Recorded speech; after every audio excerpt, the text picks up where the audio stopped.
Muy buenas tardes y bienvenidos al Museo Arqueológico Nacional, y que esta tarde recibimos en el auditorio al historiador Juan Ramón Carbó García, quien nos hablará sobre la religión en la Dacia, un territorio situado en el otro extremo del mundo mediterráneo, de Europa, un espacio perteneciente a la actual Rumanía. Y es una conferencia en la que abordará la religiosidad y sus divinidades en este ámbito, tanto en la época romana como en la época prerromana.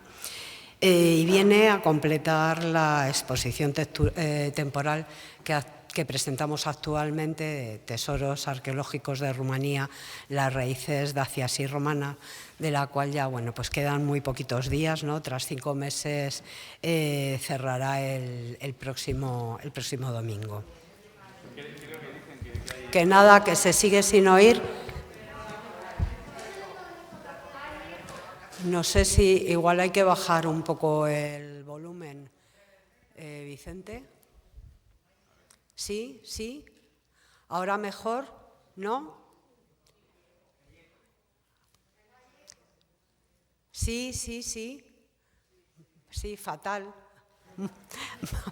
Es que yo no lo puedo. O sea, yo oigo el... ¿Y ahora? ¿Y ahora nada? ¿Sí?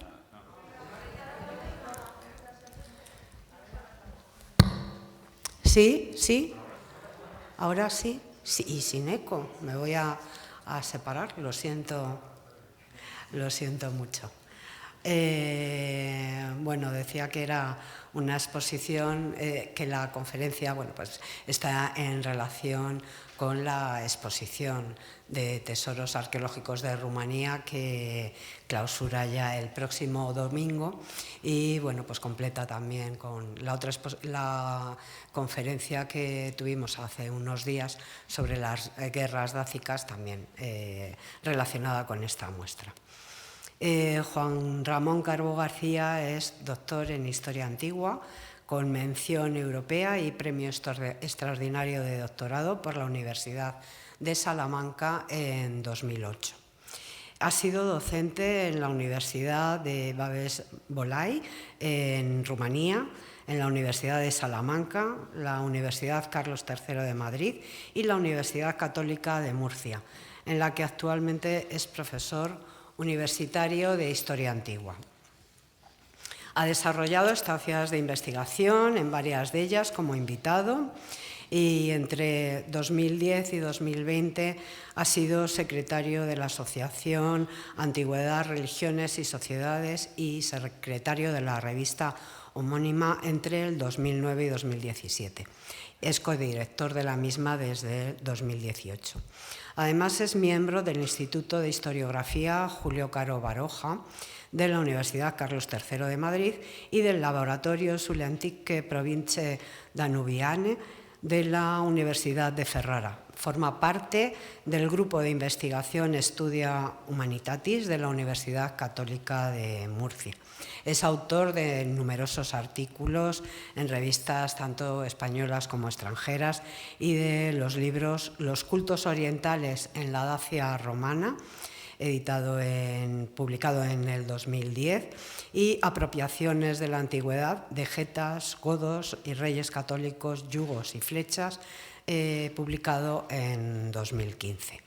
Ha editado, entre otros, los volúmenes del Final de los tiempos, Perspectivas religiosas de la catástrofe en la antigüedad, o La religión, deporte, espectáculo, sobre el Edicto de Milán, perspectivas interdisciplinares. Y ya le cedo la palabra a algo que comentábamos antes de empezar, pues será el contar con investigadores que, aunque es común que investigadores extranjeros estudien sobre temas relacionados con nuestro pasado y con nuestra historia, no lo es tanto que investigadores españoles estudien sobre otras zonas fuera del país, fuera de España. Y que es uno de los casos, junto con también David Soria Molina, especialistas en las culturas antiguas, el mundo de la antigüedad en la zona de la actual Rumanía. Y ya nada más le cedo la palabra al profesor Carbó. Juan Ramón, cuando quieras, adelante, tienes la palabra. Muchas gracias. Lo primero que vamos a comprobar es si se me oye correctamente. Bueno, pues muchísimas gracias a todos por su asistencia en esta tarde y gracias también a toda la organización del Museo Arqueológico Nacional, sobre todo encabezado en nombre de su director, su subdirectora. Gracias por las amables palabras y estos elogios que casi en un momento determinado me hacían parecer como que la conferencia iba sobre mí, contando tantas cosas, ¿verdad? Pero no va sobre mí, así que vamos a pasar al grano, que es lo que nos ocupa en esta tarde maravillosa. Ciertamente, como ya acaban de decir, el enfoque de esta conferencia no se entiende fuera del marco de esta exposición temporal que desde finales de septiembre se viene presentando en el Museo Arqueológico Nacional sobre tesoros arqueológicos de Rumanía. Ciertamente, estoy absolutamente convencido de que la inmensa mayoría de las personas que están aquí, si no todas, ya han tenido la oportunidad de ver esa maravillosa exposición una o más veces, porque merece la pena. Los que no lo han hecho todavía, pues como acabo de decir, todavía nos quedan unas 48 horas más o menos para la clausura y de una forma u otra, pues esta conferencia pues, sirve también como una especie de clausura para esta maravillosa exposición. Así pues, lo que vamos a ver aquí esta tarde pues, tiene ese carácter de ser un paseo expositivo que tiene la finalidad de ampliar quizá el aspecto religioso que estaba presente en la exposición, que tiene bastantes piezas. Aquí van a ver ustedes bastantes de esas piezas, pero realmente son una mínima parte del total de las que yo les voy a mostrar, por una razón que enseguida explicaré. Sobre todo pues que cuando hubo que hacer todo el traslado de piezas desde Rumanía, de lo cual estábamos hablando hace un momento, pues quizá las piezas más monumentales, grandes monumentos epigráficos, grandes relieves, placas, ya sea de bronce o ya sea de mármol, pues eso costaba mover algunas de ellas físicamente y económicamente, costaba bastante traerlas hasta España y eso pues impidió mover muchas de esas piezas y entonces aquí vamos a aprovechar pues, para mostrar un elenco, al fin y al cabo, que sea una especie de ejemplo quizá más emblemático de toda esa maravillosa riqueza que tiene el panorama religioso en la Dacia romana. La conferencia trata de dioses y diosas de época prerromana y romana, pero vamos a ver que la riqueza está en la época romana y ahora veremos el gran problema que existe sobre los dioses y diosas para la época anterior a la conquista. De hecho, nos vamos a encontrar aquí y voy a mostrarles algunos templos, sobre todo vamos a ver estatuas, estatuillas, vamos a ver piezas de relieves de distintos cultos, de distintos dioses y diosas, y vamos a ver también inscripciones, sobre todo grandes inscripciones, porque quizá eso es lo que se echaba aquí un poco más de menos, ¿no?, en la exposición, precisamente por la razón que he apuntado antes. Por supuesto, todo este discurso pues, va a ir desentrañando en algunos momentos, quizá más al principio, y luego ya vamos a introducirnos en una secuencia visual de todos esos cultos de la época romana. Vamos a intentar ver las principales características, las principales especificidades que podríamos decir dentro de la Dacia romana y que hacen de ella pues, una cosa un tanto única, incluso cuando lo comparamos con otras provincias del Imperio Romano y la situación en ellas, la situación religiosa, por supuesto, e incluso cuando comparamos la Dacia con otras provincias del ámbito danubiano, en algunos casos. En fin, una cosa que sí que querría poner de manifiesto antes de comenzar verdaderamente la exposición es que esta exposición de tesoros arqueológicos de Rumanía no es lo mismo que una conferencia sobre la Dacia, porque como ha dicho muy amablemente cuando en esa introducción, la Dacia forma parte o formó parte del territorio de aquella Dacia de lo que hoy en día sería Rumanía, pero hoy en día Rumanía engloba más territorios de lo que fue la Dacia en la antigüedad, lo que significa que cuando ustedes han visitado la exposición temporal han visto piezas que provenían de la antigua Dacia, pero otras muchas piezas que no provenían de la Dacia, sino de otro espacio que está integrado hoy dentro de Rumanía, como podría ser la zona de la Dobrudja, ¿no?, la Drobodrea romana. Así que La mayor parte de las piezas que estaban en el catálogo provenían realmente de esa zona sur de Rumanía, más próxima a Bucarest, más próxima sobre todo a las zonas del Mar Negro, próximas a las ciudades griegas del Ponto, de donde han venido muchas de las piezas, mientras que yo aquí me voy a centrar en la Dacia, con lo cual muchas de las piezas que están aquí, la mayoría de las piezas, pues no están contenidas en la exposición, de tal forma que recalcamos ese aspecto de ampliación y de prolongación de esta conferencia respecto a lo que ha sido la exposición temporal desde los dos puntos de vista, centrándonos en el aspecto religioso, por un lado, y luego centrándonos en un aspecto geográfico propiamente para la Dacia romana. Bien, sin más dilación, deberíamos comenzar entonces por hablar un poco de la religión de los getas y los dacios, ¿no? Dioses y diosas de época prerromanos. Estamos diciendo hace un momento que para la época romana hay una riqueza extraordinaria y ahora les digo que para la época prerromana no tenemos prácticamente nada. Y lo que hay está sujeto a enormes debates. De entrada, como pueden ver aquí en la diapositiva, nosotros nos encontramos con una divinidad que quizá concentra todas las miradas cuando hablamos de los dioses ahí de la época prerromana en la Dacia, que es Zalmoxis, que luego ha sido objeto de estudio de investigadores a lo largo de toda la historia, pues desde los mismos griegos, autores romanos, luego la época de historiadores godos como Jordanes, hasta la actualidad, desde el siglo XIX, desde el siglo XX y hasta nuestros días, porque quizá es la quinta esencia de lo que sería la religión en cuanto a hablar de un dios, ¿no?, para la época prerromana.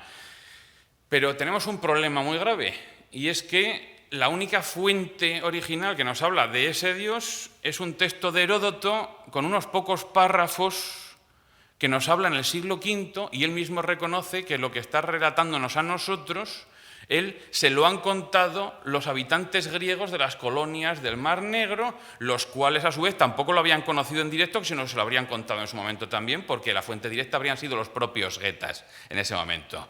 Así que estamos hablando de una fuente terciaria, con los problemas que eso supone para cualquier entendimiento. ¿Qué es lo que sucede? Que las propias fuentes clásicas antiguas, la siguiente que habla de Zalmoxis es Estrabón, 4 siglos más tarde, resulta que lo que hacen habitualmente es repetir la misma información y añaden algunas otras cosas. Y a partir de ahí, otros historiadores posteriores hacen lo mismo, no aportan nada nuevo.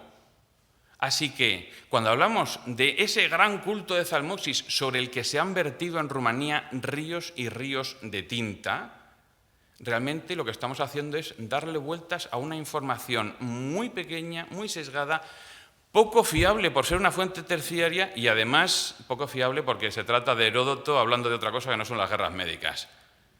Si Heródoto habla de las guerras médicas puede tener cierta fiabilidad porque las ha visto en directo. Cuando se sale de allí, todo el mundo conoce que Heródoto con pinzas, siempre con pinzas.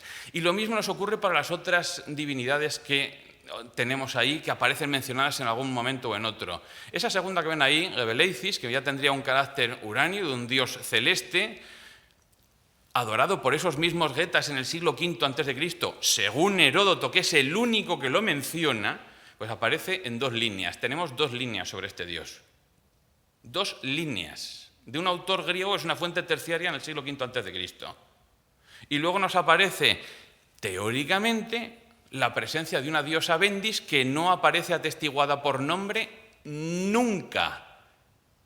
O sea que solo existe allí, en este caso, por interpretaciones sobre hallazgos arqueológicos, particularmente algunas fíbulas, algunas representaciones de tipo iconográfico que aparecen en pequeñas joyas y que se interpreta que habría sido, porque se sabe que la diosa Bendis era una diosa tracia, equivalente a la Juno Regina, pero se interpreta que como los getas y luego los dacios son los tracios del norte, pues la habrían tenido también. O no. Pero se hace esa interpretación. No tenemos ni una sola mención en las fuentes. Luego nos encontramos con un Dionisos tracio, también muy extendido en la zona tracia, pero que tampoco conocemos nada y no hay ni la más mínima mención de que existiese su culto en la zona de la Dacia para los getas o los dacios después. Y nos encontramos con un dios de la guerra, y digo un dios de la guerra, del cual no conocemos el nombre, que sería el equivalente más o menos al Ares tracio, que sí que aparece mencionado en alguna otra fuente cuando se están refiriendo a los getas. Por ejemplo, Ovidio, el poeta romano, que fue desterrado por Augusto y se fue desterrado precisamente a una de las colonias griegas en la costa del Mar Negro, nos habla de que aquellos getas eran adoradores de Marte. Y no es el único. Por ejemplo, Jordanes, muchos años después, también lo menciona. Otros autores también mencionan aquello de que estaban imbuidos en ese ánimo guerrero y que adoraban a ese dios de la guerra. Bueno, eso tiene mucho que ver con el carácter que tuvieron los getas y luego los dacios en esa época, pero más allá de estas informaciones, también por fuentes secundarias, no sabemos nada más.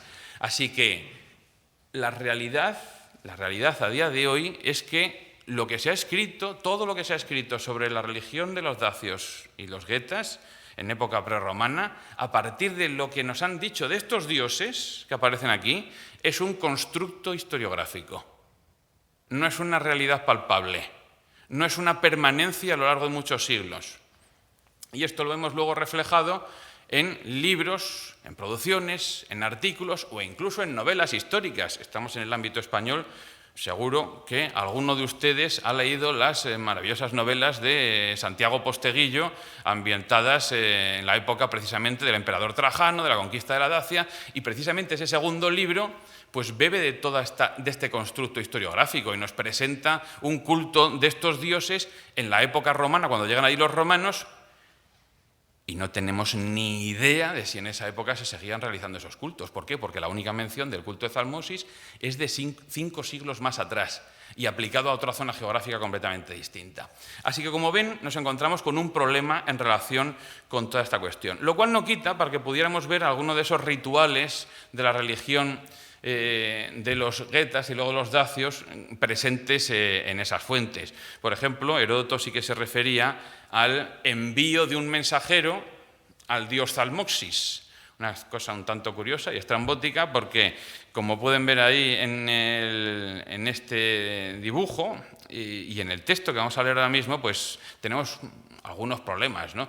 Por cierto, que se creen inmortales, entendiendo por tal que no mueren, sino que a la hora de morir van a reunirse con Zalmoxis, un ser divino. Dice un ser divino, un daimon, más que un dios, así lo llama Zalmoxis, y además luego dice que fue discípulo, que fue esclavo de Pitágoras, en un rasgo de helenización clarísimo de cualquier cosa que fuera bárbara, que no podía ser algo tan elevado como los griegos, sino que tenía que derivar de la civilización griega. Pero luego nos dice, cada 4 años despachan en calidad de mensajero para que se entreviste con Zalmoxis a aquel miembro de su pueblo que en dicha ocasión resulte elegido por sorteo, encargándole lo que según el momento necesiten. ¿Y cómo lo hacían? Pues fijémonos en la imagen. Se ponían 3 guerreros con las lanzas en ristre esperando y arriba otros 2 cogían al seleccionado para ser el mensajero del pueblo para el dios cada 4 años, lo balanceaban y lo arrojaban sobre las lanzas. Si moría, maravilloso. Como creían en la inmortalidad con el reino de Zalmoxis, pasaba al más allá y transmitía sus mensajes. Si no moría, pues se convertía en un ser defenestrado y absolutamente apartado de la sociedad desde ese momento. Se convertía en un paria, aparte de que quedaría malherido, ¿no? por las lanzas. Otro episodio sería el de la utilización de arcos y flechas para castigar a la divinidad, en este caso más probablemente Gebeleizis, ya que es una divinidad ya del ámbito uranio, una divinidad del trueno y del rayo, y nos dice Heródoto, asimismo, esos mismos tracios, por getas, entendemos que los getas y los dacios son tracios del norte, cada vez que truena o relampaguea, disparan flechas al cielo, airados con él, al tiempo que amenazan al dios, pues no creen que exista ningún otro dios que no sea el suyo. Y esto ha dado también para ríos de tinta sobre si los antiguos getas y dacios eran monoteístas, si eran politeístas, si favorecían posturas enoteístas, a partir de una frase. Pero claro, luego tenemos distintos nombres, entonces ¿cómo pueden ser monoteístas si luego aparecen con otras denominaciones o tenemos dioses distintos? No sabemos con seguridad prácticamente nada. La imagen que ven ahí realmente se está refiriendo a los godos. Y esto es un libro ya del siglo XVI de Olaus Magnus, cuando hace su historia de las gentes del Septentrión, donde los getas, asimilados a los godos a lo largo de siglos en las fuentes clásicas, en las fuentes tardoantiguas y en las fuentes medievales, son confundidos, identificados con los godos por esos mismos autores y por distintos historiadores y cronistas, y al final la historia antigua de los godos y los getas aparece siendo asimilada. Pero en fin, esto es otra historia completamente diferente que también necesitaría un enfoque completamente distinto al que tenemos hoy aquí. Lo que sí que sabemos arqueológicamente de la religión de los getas y los dacios, pues es lo que nos ha llegado del siglo I después de Cristo y que sobrevive hasta la llegada de los romanos, especialmente la red de santuarios, por ejemplo, los de la capital dacia en Salmicegetusa Regia, en la zona de Gradistea Munchelului, pero nos volvemos a encontrar con un problema hoy en día, suscitado en la historiografía, y es que estos santuarios, que aquí aparecen reconstituidos, pues hoy en día, claro, los tenemos así, han sido excavados arqueológicamente, toda la zona de Gradiste ha sido bien excavada, igual que otras zonas de fortalezas, y alguna otra zona de santuarios en otras partes del territorio de la Rumanía actual, y resulta que hoy en día está el planteamiento de ¿quién destruyó esto?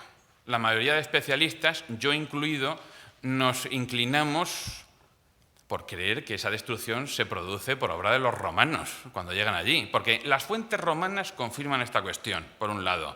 Las fuentes iconográficas, como la de la columna Trajana en Roma, también lo apoyan.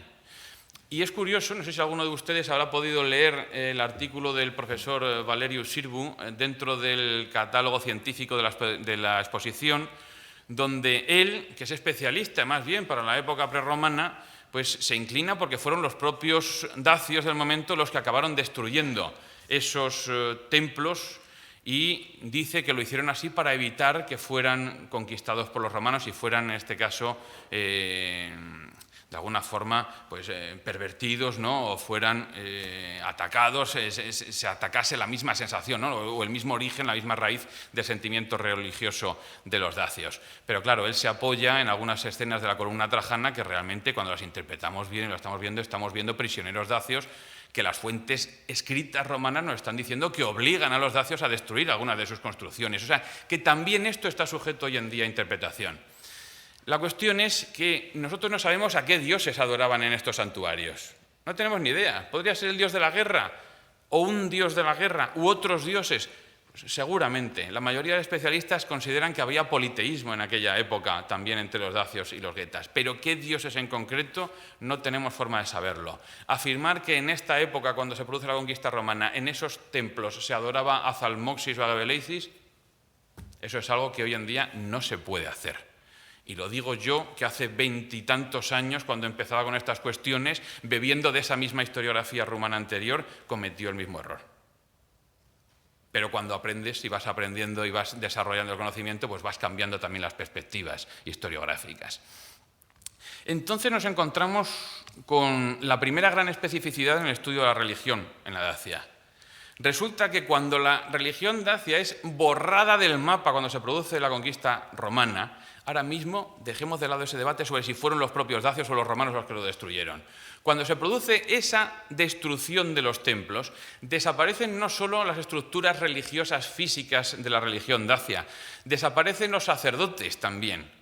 Desaparece lo que es la religión dacia. No hay presente ningún templo ya en la zona provincial durante la época romana, no se ha detectado ni un solo nombre de un dios geta o dacio en la época romana, ningún dios autóctono, cosa que es una especificidad muy clara de la Dacia en comparación con cualquier otra provincia del Imperio Romano, donde siempre pervive algún culto autóctono, aunque luego se asimile o se reinterprete o se haga un fenómeno de interpretatio a partir de las formas romanas para que pueda ser entendido dentro del ámbito romano. No se puede afirmar esto nunca categóricamente en el ámbito dacio porque no conocemos ni uno solo de esos nombres. No conocemos una posible pervivencia de los dioses dacios en la época romana. Y esto pues afecta y mucho al debate. Y nos lleva además a la siguiente cuestión.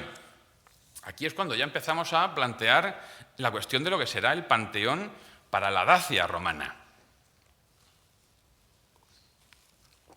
Lo primero que se podría decir aquí, y supongo que en la conferencia de mi colega David Soria Molina hace unos cuantos días ya hablaría de ello, es que con la conquista en Dacia desde el primer momento hay una fortísima presencia militar, no solamente de unidades legionarias, sino también de multitud de unidades auxiliares provenientes de todas partes del Imperio Romano.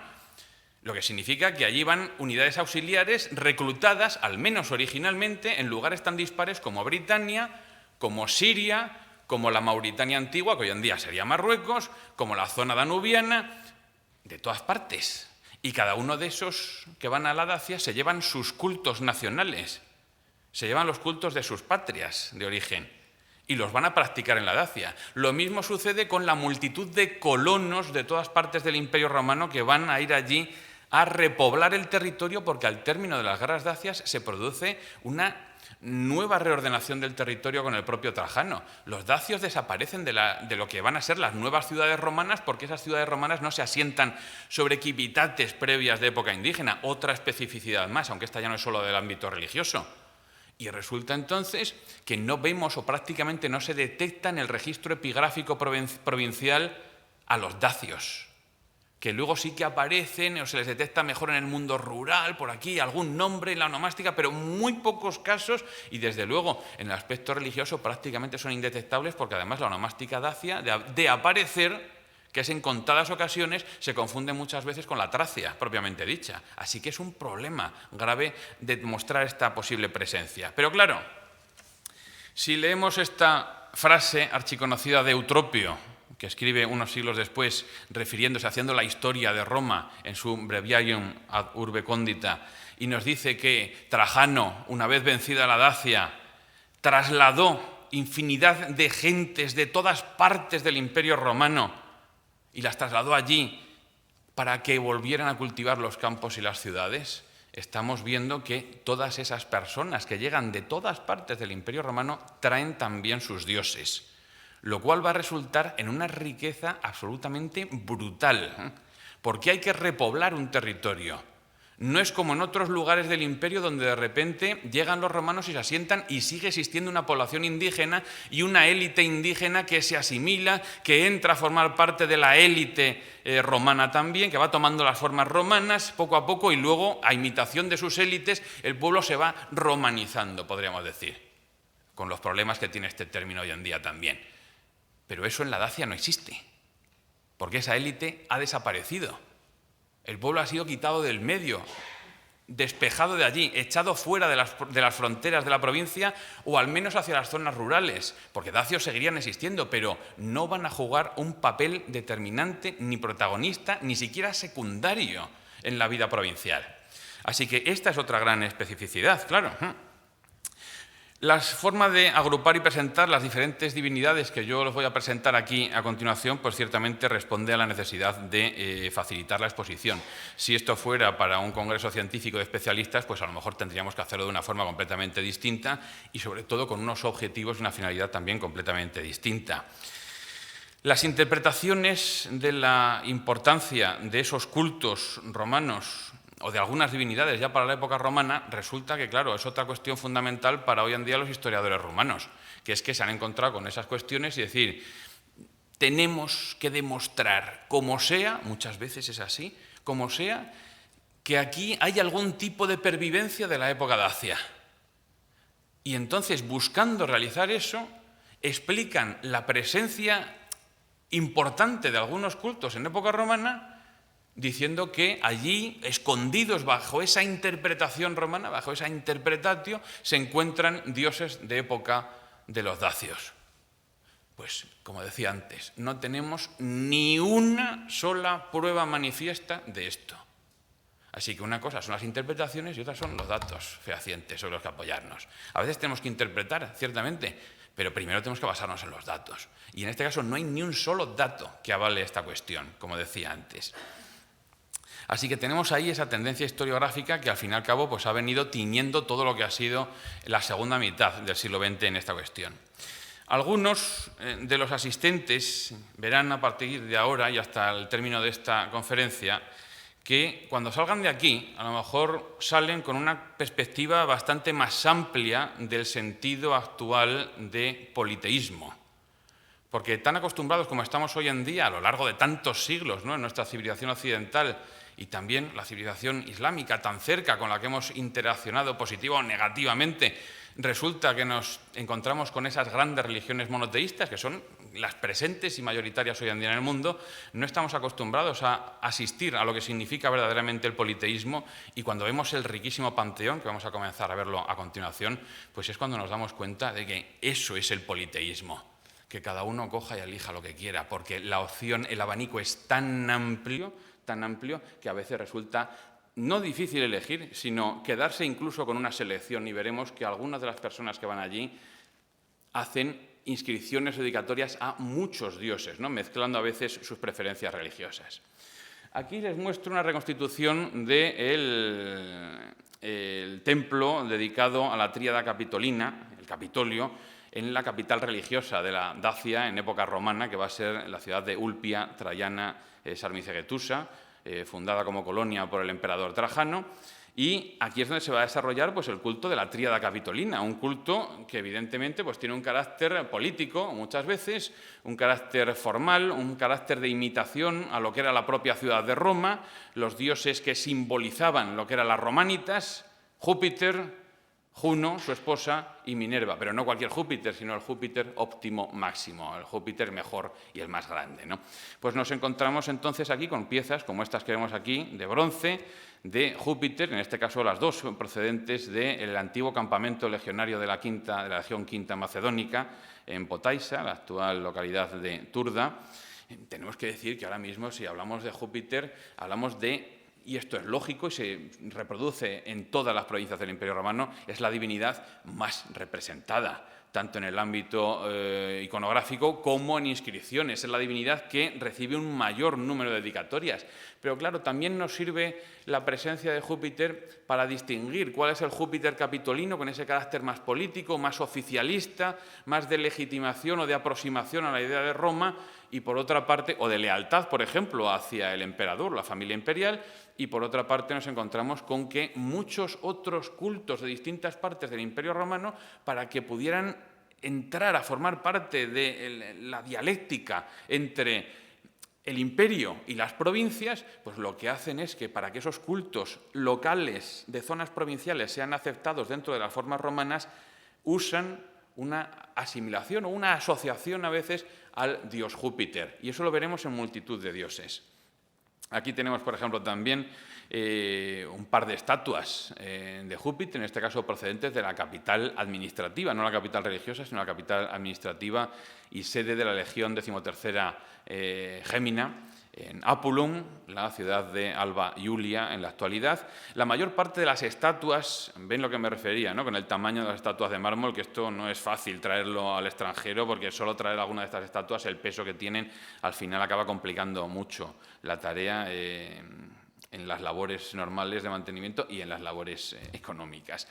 La mayor parte de las estatuas presentes en la Dacia pues, tienen este aspecto de Júpiter tronans, ¿no? Júpiter sentado en el trono, que es el que se asimila habitualmente a la imagen de ese Júpiter óptimo máximo, el Júpiter capitolino. Luego, por supuesto, nos encontramos con esas multitud de inscripciones. Cuando digo multitud, es que pasan de las 300 inscripciones solamente en el ámbito de la Dacia, solo para este dios, hasta la fecha. Y se siguen sacando, evidentemente, porque las excavaciones siguen adelante. Y nos encontramos pues, con cuestiones muy curiosas, ¿no? Como por ejemplo los epítetos que en ocasiones llevan los dioses, como en esta inscripción que ven en la parte izquierda de la pantalla, dedicada a Júpiter Fulgurator, en este caso al Júpiter que lanza el rayo, y que se suelen disponer en algunos lugares donde han caído rayos. Así que estamos intentando ver cómo se produce la sacralización de los espacios religiosos.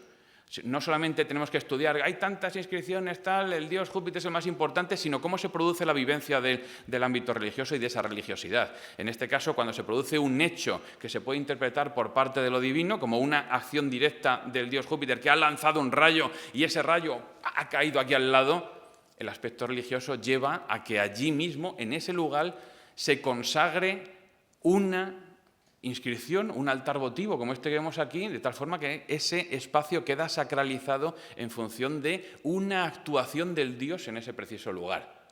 Y esa es la vivencia de la religiosidad real, ¿no? Esa es la religión vivida, que es lo que podríamos decir, ¿no? Siguiendo la línea de las nuevas tendencias de la Universidad de Erfurt en estudio de ciencias de las religiones para el Lived Ancient Religion, ¿no? La religión vivida de la antigüedad, ¿no?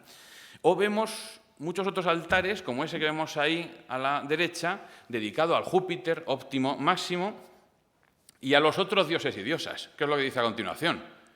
porque no le cabe espacio en la inscripción y dice, yo no me puedo poner aquí a mencionar 80 dioses, así que a los otros dioses y diosas. Y ya está, de ahí ese et ceteris dis de abusque immortalibus. Y a la Dacia, por supuesto.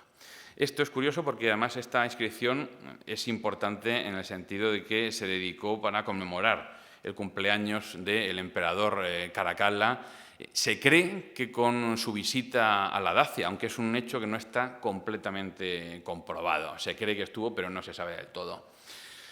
Pasando a las otras dos divinidades que conforman la tríada capitolina, pues nos encontramos con Juno, la esposa de Júpiter, pero en este caso pues podemos decir que al margen de su presencia en algunas reproducciones visuales, sean estatuillas, como esta que vemos ahí, sean algunas placas votivas, inscripciones aparecen poquísimas también. Entonces, en cuanto a su culto, pues no tiene una mayor importancia dentro del ámbito de la Dacia, fuera de lo que sería el culto oficialista, ¿no?, del culto de la tríada capitolina. Lo mismo nos pasaría, por ejemplo, con el caso de Minerva. Y eso que Minerva fue asociada a la familia imperial como protectora de la familia imperial, precisamente ya en la época de los antoninos, y cobra muchísima importancia en el ámbito romano. Pero en Dacia, fuera del ámbito de la tríada capitolina, pues también tenemos muy poca presencia. Aquí muestro un par de estatuillas, una de ellas que está presente en la exposición del catálogo, que ha estado aquí y que sigue estando en el museo.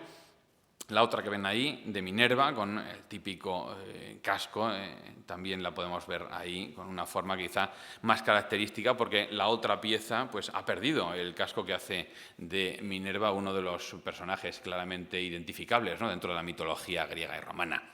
Esta inscripción, al fin y al cabo, está recogiendo toda una serie de divinidades, pero que al final nos sirve para ver cómo se está sintetizando el sentimiento religioso. Por una parte, la inscripción, es una inscripción notable, tiene un tamaño, pues no se recuerda ahora mismo si es 1 metro y algo de altura, de mármol, está dirigida en primer lugar a la tríada capitolina, a Júpiter óptimo máximo, a Juno y a Minerva. Luego, a todos los dioses consentes, o sea, los dioses olímpicos principales del panteón grecorromano, y a la salud, y a la fortuna redux, y a Apolo, y a Diana Victrix, a Diana vencedora, y a Némesis, y a Mercurio, y a Hércules, y al sol invencible, el sol invictus, y a Esculapio, y a su hija Higia, que siempre van juntos, o casi siempre van juntos porque tienen ese carácter salutífero, y a los dioses y diosas inmortales, porque ya después de citar tantos, dice, venga, para que nadie se sienta ofendido dentro de ese politeísmo romano, que todos aparezcan aquí. Entonces ya ponemos esa expresión general. Y a todos los dioses y diosas inmortales. Y la persona que está realizando esta dedicatoria, pues muestra también el carácter político de la dedicación cuando nos encontramos con que es un procurador, uno de los gobernadores de la Dacia en aquellos momentos, y un vire gregos, ¿no?, un hombre notable, desde luego. Cuando pasamos a otros de los dioses más representados dentro de la Dacia, pues bueno, algunos de los dioses, de los diconsentes, pues están ahí presentes, como podría ser el caso de Apolo, que la verdad es que pues, no tendrá más allá de 25 inscripciones en la Dacia, tiene también relieves como estos que estamos viendo aquí, alguno procedente de Apulum, como este de la izquierda, también de la zona de Apulum, todo ese distrito de Alba a su alrededor, donde en Apulum realmente hubo 2 ciudades romanas, una colonia y un municipio, uno que fue el resultante de las Cannae o el campamento legionario, la ciudad que se construía al lado de los campamentos legionarios, y otra resultante del propio campamento legionario, ¿no?, que luego recibe el estatuto inmediatamente del municipio y luego ya sigue avanzando. Entonces nos encontramos con esa visión en esta zona, con Apolo o, por ejemplo, también con su hermana Diana, diosa de la caza, que además tiene un culto pues, bastante destacado en la Dacia. Tiene, bueno, no muchas más inscripciones que Apolo, pero en este caso relieves tiene bastantes más.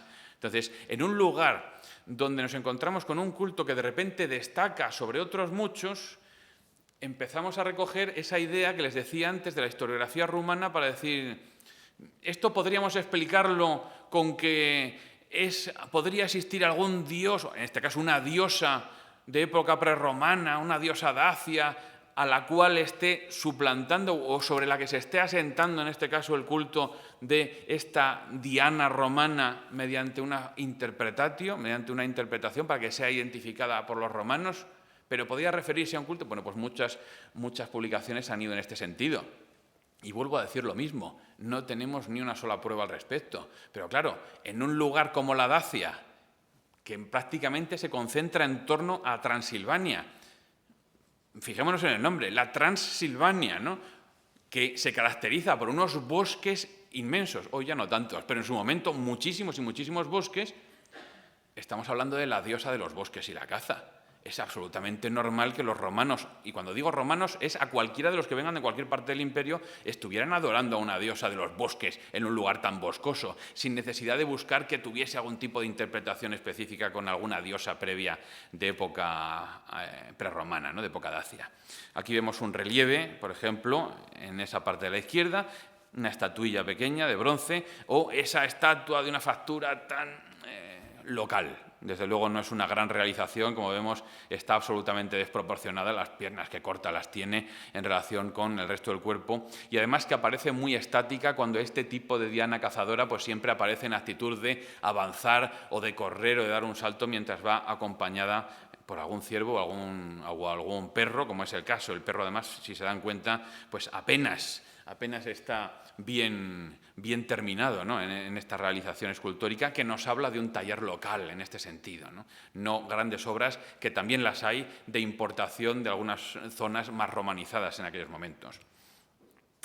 El culto conjunto del dios Esculapio, el Asclepios de los griegos, un dios con aspecto curativo, salutífero, y de su hija Higía, pues, como digo, va junto y está muy presente en toda la zona central de la Dacia romana, particularmente en las dos ciudades principales, la de Apulum, que decía antes que era la capital administrativa y política, y la capital religiosa de Ulpia Traiana Salmicegetusa. En los dos lugares se han encontrado los restos de los santuarios de estos dioses, los santuarios de lo que podríamos decir dos Asclepeion, ¿no?, uno de ellos en Salmicegetusa, otro en Apulum. Aquí, por ejemplo, les pongo esta reconstitución visual hipotética que se ha realizado de este santuario, que estaría muy cerquita también de otro del dios Plutón, en esa zona, entendido también con algún aspecto salutífero.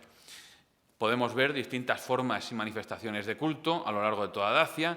Vemos estatuas, aunque esta ha perdido la cabeza en algún momento, cosa tan habitual, ¿no?, en la estatuaria antigua, o placas como esta que vemos en el centro, donde estamos asistiendo además a una placa de construcción que se encontró en el santuario de Asclepios o Esculapio de Apulum, y que está hablando de la realización de parte del templo o constitución de parte del templo por un dedicante, que al final acaba la inscripción diciendo que realizó ese pórtico al templo con ciertas medidas, 40 pies, que está marcando ahí, y lo hizo por un mandato de la divinidad, que es a lo que se refiere en esa última línea cuando dice ex iuso fecit, ¿no?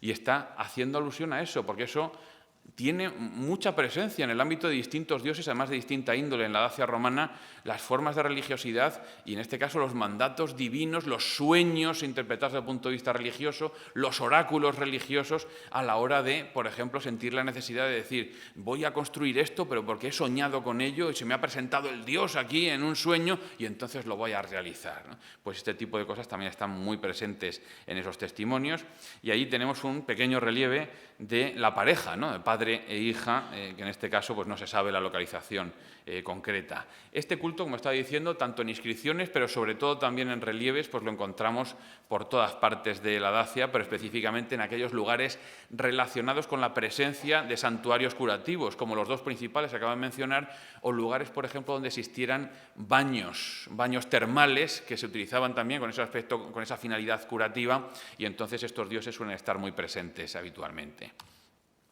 Hércules es un dios que está muy presente. No pensemos además en términos de continuidad temporal, todos estamos pensando en el Heracles griego, luego pensamos cómo se convierte en el Hércules romano. Sabemos que en el siglo I a.C. Hércules es una divinidad muy apoyada a nivel imperial, pero luego cuando entramos ya en la época imperial, en el siglo I después de Cristo, Hércules pierde muchísima importancia dentro de los cultos del Imperio romano. Tendremos que esperar hasta la época de Domiciano, ya hacia los años 80 del siglo I después de Cristo, para que este emperador le dé un buen empujón al culto a esta divinidad. Y a partir de ahí, luego los antoninos ya, con Trajano, Adriano y en adelante, van a volver a coger este culto de Hércules y le van a dar su apoyo, convirtiéndolo en otro de los dioses protectores de la familia imperial. Lo que siempre, ese carácter político, acaba explicando una presencia importante de los cultos en multitud de ocasiones. No siempre, pero en multitud de ocasiones. Este caso sería una de las más normales. Tenemos más de 50 inscripciones de Hércules en Dacia y más de un centenar de figuritas votivas representando a la divinidad, con lo cual también se constituye en una de las más presentes en la Dacia. Luego nos encontramos con otro culto que incluso supera al de Hércules en popularidad en la Dacia, que es el de Liber y su pareja Libera, Liber Pater, que en este caso tendríamos ahí un dios itálico que luego se sintetizó, para decirlo de alguna forma, que podamos entender todos, con el Dionisos griego. Y entonces aquí tenemos parte de misterios dionisíacos, pero entendidos y cambiados, ¿no?, ya para la época romana. Y tenemos ahí a un Liber Pater que va a ser muy, pero que muy adorado y muy presente en toda la Dacia, particularmente en aquellas ciudades importantes, porque se trata en la mayoría de los casos de cultos urbanos, cultos de la religión cívica, y hay varios templos atestiguados para este dios, tanto en esas ciudades principales de Apulum y Ulpia Traiana, como en otros, en el caso de Prolysum, etcétera, etcétera. Aquí tenemos, por ejemplo, la reconstitución del templo a este dios en Ulpia Traiana Sarmicegetusa. Tenemos allí varias estatuillas de mármol de Liber Pater, que a veces aparece con alguno de sus acompañantes en ese ciclo dionisíaco, como podría ser la presencia de ese otro dios que aparece ahí a menor tamaño. No sé si lo pueden observar. En la parte derecha de esas dos imágenes centrales que aparece el dios Pan. Y es otro dios que aparece muy representado, pero como digo, casi siempre en función de la presencia de este culto de Liber Pater. O luego tenemos ahí a la derecha esta estatuilla de bronce de la diosa Libera, también dentro de este culto, que en este caso además pues ya estaríamos hablando de casi centenar y medio de figuras votivas y más de 50 inscripciones también solo en el campo de la Dacia, lo cual pues nos habla de una popularidad muy grande para estas divinidades. Mercurio, pues a lo mejor si en este caso, si lo comparamos con otras provincias cercanas, pues no tiene tanta presencia, sobre todo en el caso de las inscripciones. Sí que tiene a lo mejor una veintena de inscripciones en la Dacia, pero sobre todo destaca más por algunas figurillas de bronce como estas que presentamos aquí, donde aparece claramente reconocible, ¿no?, por la vestimenta, por el típico casco con las alas o la presencia del caduceo con las serpientes, etcétera. Si hablamos de Silvano, pues a lo mejor a muchos no nos suena, porque no está entre los diconsentes, desde luego, del Imperio Romano, no es de los dioses principales, y sin embargo en la Dacia es el segundo dios detrás de Júpiter en número de inscripciones. Y además aquí ya no tiene nada que ver con un culto político. Sí es cierto que hay personajes importantes que le dedican sus inscripciones o sus ofrendas votivas, pero por lo general es un culto ya de nivel rural, de nivel popular, que está presente sobre todo en zonas próximas a los bosques. Vemos su propio nombre, ¿no? Silvano es un dios de origen itálico que ha sido introducido en la Dacia sobre todo por mineros ilirios de la zona de la Dalmacia, que van a trabajar en las minas de oro de Ampelum y Alburnus Maior, la zona de los montes apusenos de la Dacia. Recordemos que es una de las razones que llevan a la invasión de la Dacia, ¿no? El oro de los dacios, y hemos visto bastantes piezas de oro en la exposición, uno de los objetivos de la ambición de Trajano en esa conquista. Pues bien, en este caso es una introducción clarísima desde ese punto de vista, pero nos volvemos a encontrar con lo mismo, más de un centenar de inscripciones a este dios, además casi medio centenar de relieves o de estatuillas de esta divinidad, igualmente como este, tan curioso, de Ulpia Traiana Sarmicegetusa, donde se representa al dios con 9 de sus seguidoras, las 9 silvanas que aparecen ahí. Bien, pues una vez más se ha intentado interpretar como que allí debía de existir también alguna divinidad prerromana, dacia, y volvemos a encontrarnos con que no. Cuando estudiamos los dedicantes, cuando estudiamos las inscripciones una tras una y vamos viendo que la mayoría de los dedicantes proceden del ámbito ilirio, dalmático, y que resulta que están todos concentrados, no todos, pero una buena parte concentrados en la zona cercana a las explotaciones mineras donde esas personas estaban trabajando, al final nos damos cuenta que la introducción no tiene nada que ver, o que la relevancia de esa divinidad no tiene nada que ver con que hubiese una divinidad dacia relacionada con ella. La diosa Venus, ampliamente conocida en todo el Imperio Romano, pues evidentemente también está presente en Dacia, entre las más importantes, pero no tiene tanta importancia en el ámbito epigráfico. Apenas hay inscripciones dedicadas a esta divinidad y lo que sí que encontramos bastante abundantemente son estatuillas de bronce para el culto doméstico, muchas veces, o también en alguno de los pocos templos presentes en la Dacia, como esta que estaba en el catálogo de la exposición, aquí en el Museo Arqueológico Nacional, o esta otra bastante famosa en el ámbito de los estudios en la Dacia, como es esta procedente de la localidad de Gilao.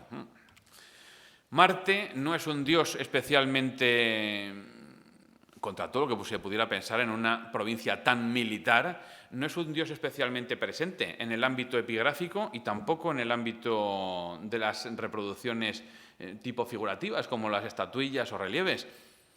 Y alguno podría preguntarse por qué, habiendo un ámbito militar, una presencia militar tan fuerte en la Dacia, pues no aparece con ese carácter, ¿no? Sí está presente, pero ciertamente tenemos otros muchos dioses que van a tomar en la Dacia ese carácter militar y que van a ser mucho más preponderantes.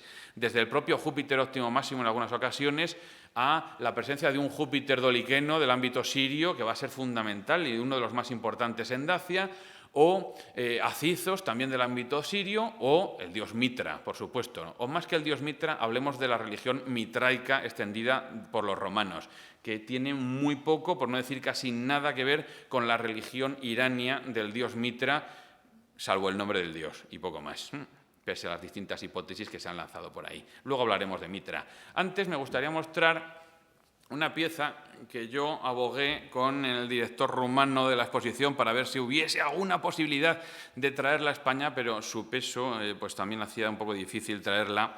Y es esta inscripción que vemos ahí a la derecha, que se encuentra en el Museo Arqueológico de Ulpia Traiana Sarmicegetusa, que tuve la oportunidad de ver allá en el 2007 y de fotografiar y luego sacar una publicación, porque es la única divinidad hispánica del ámbito hispánico que está presente en el panteón provincial de la Dacia romana. Estamos hablando de una divinidad de un río, el río Singili, que es el Genil, cerca de Antequera, y precisamente ese río se incorpora a Marte, este Marte Singili, porque Marte aquí adquiere las connotaciones de un dios relacionado con los ríos, que es otro de sus caracteres habituales, y en este caso lo que tenemos aquí es una transición. Tenemos aquí un procurador imperial que ha desempeñado sus funciones aquí en Hispania, que tiene aquí sus preferencias religiosas, que ha estado en la zona de Antequera, que conoce este dios y cuando se va para Dacia se lleva con él ese culto y entonces realiza allí una dedicatoria en Dacia. Como digo, es el único dios de origen hispánico que tenemos en el panteón de la Dacia, pero no deja de ser una curiosidad. Aquí, por supuesto, además Marte aparece acompañado por Minerva, que no se me olvide mencionarlo también. Los dioses como Plutón y Proserpina, dioses relacionados también con el ámbito del más allá, pues la verdad es que no aparecen muy reproducidos en la Dacia romana, salvo alguna estatua doble. Por lo general siempre se les suele representar de forma conjunta, como en esta estatua, o doble estatua, este grupo estatuario descabezado para los dos, procedente de Apulum. Sí que se cree que al menos existieron un par de templos, uno en Apulum, otro que ya he mencionado antes en Ulpia Traiana, cerca del Asclepeion, pero no es un culto, como digo, muy extendido. Igual que el de Vulcano. Vulcano es conocido en Dacia por un par de inscripciones, esta es una de ellas, por ejemplo, y aparece en 4 o 5 relieves, si no recuerdo mal, y ya está. Es un culto que tampoco tiene muchísima presencia y aquí sí que es uno de los dioses consentes, ¿no? Uno de los dios consentes. La diosa Némesis, por contra, aunque no es de las principales en el Imperio Romano, pues sí que está bastante presente, sobre todo en el ámbito militar y especialmente en el ámbito de los gladiadores. No olvidemos que la Dacia romana, con un proceso de romanización muy fuerte desde los mismísimos inicios, allí van a estar presentes también muchos anfiteatros en distintas de esas ciudades, particularmente aquí tenemos el anfiteatro de Ulpia Traiana Sarmicegetusa y el lugar exacto donde se construyó el Nemeseum, ¿no? Este templo a la diosa Némesis, al ladito del anfiteatro, porque era una de las diosas preferidas por los gladiadores, precisamente por lo que se dedicaban, ¿no? Esa diosa de la venganza, podríamos decir también en muchas ocasiones, ¿no? Fortuna, siempre presente a la hora de invocar la suerte, ciertamente es una abstracción personificada, pero casi empieza a verse de forma tan masiva, tanto en estatuillas como sobre todo en inscripciones. Aparecen muchísimas inscripciones también en el ámbito de la Dacia, o Eros, que luego lo hemos conocido por las versiones romanas, ¿no?, de Amor o Cupido, pero que también está presente, sobre todo en este caso, con estatuillas, no con inscripciones en la Dacia.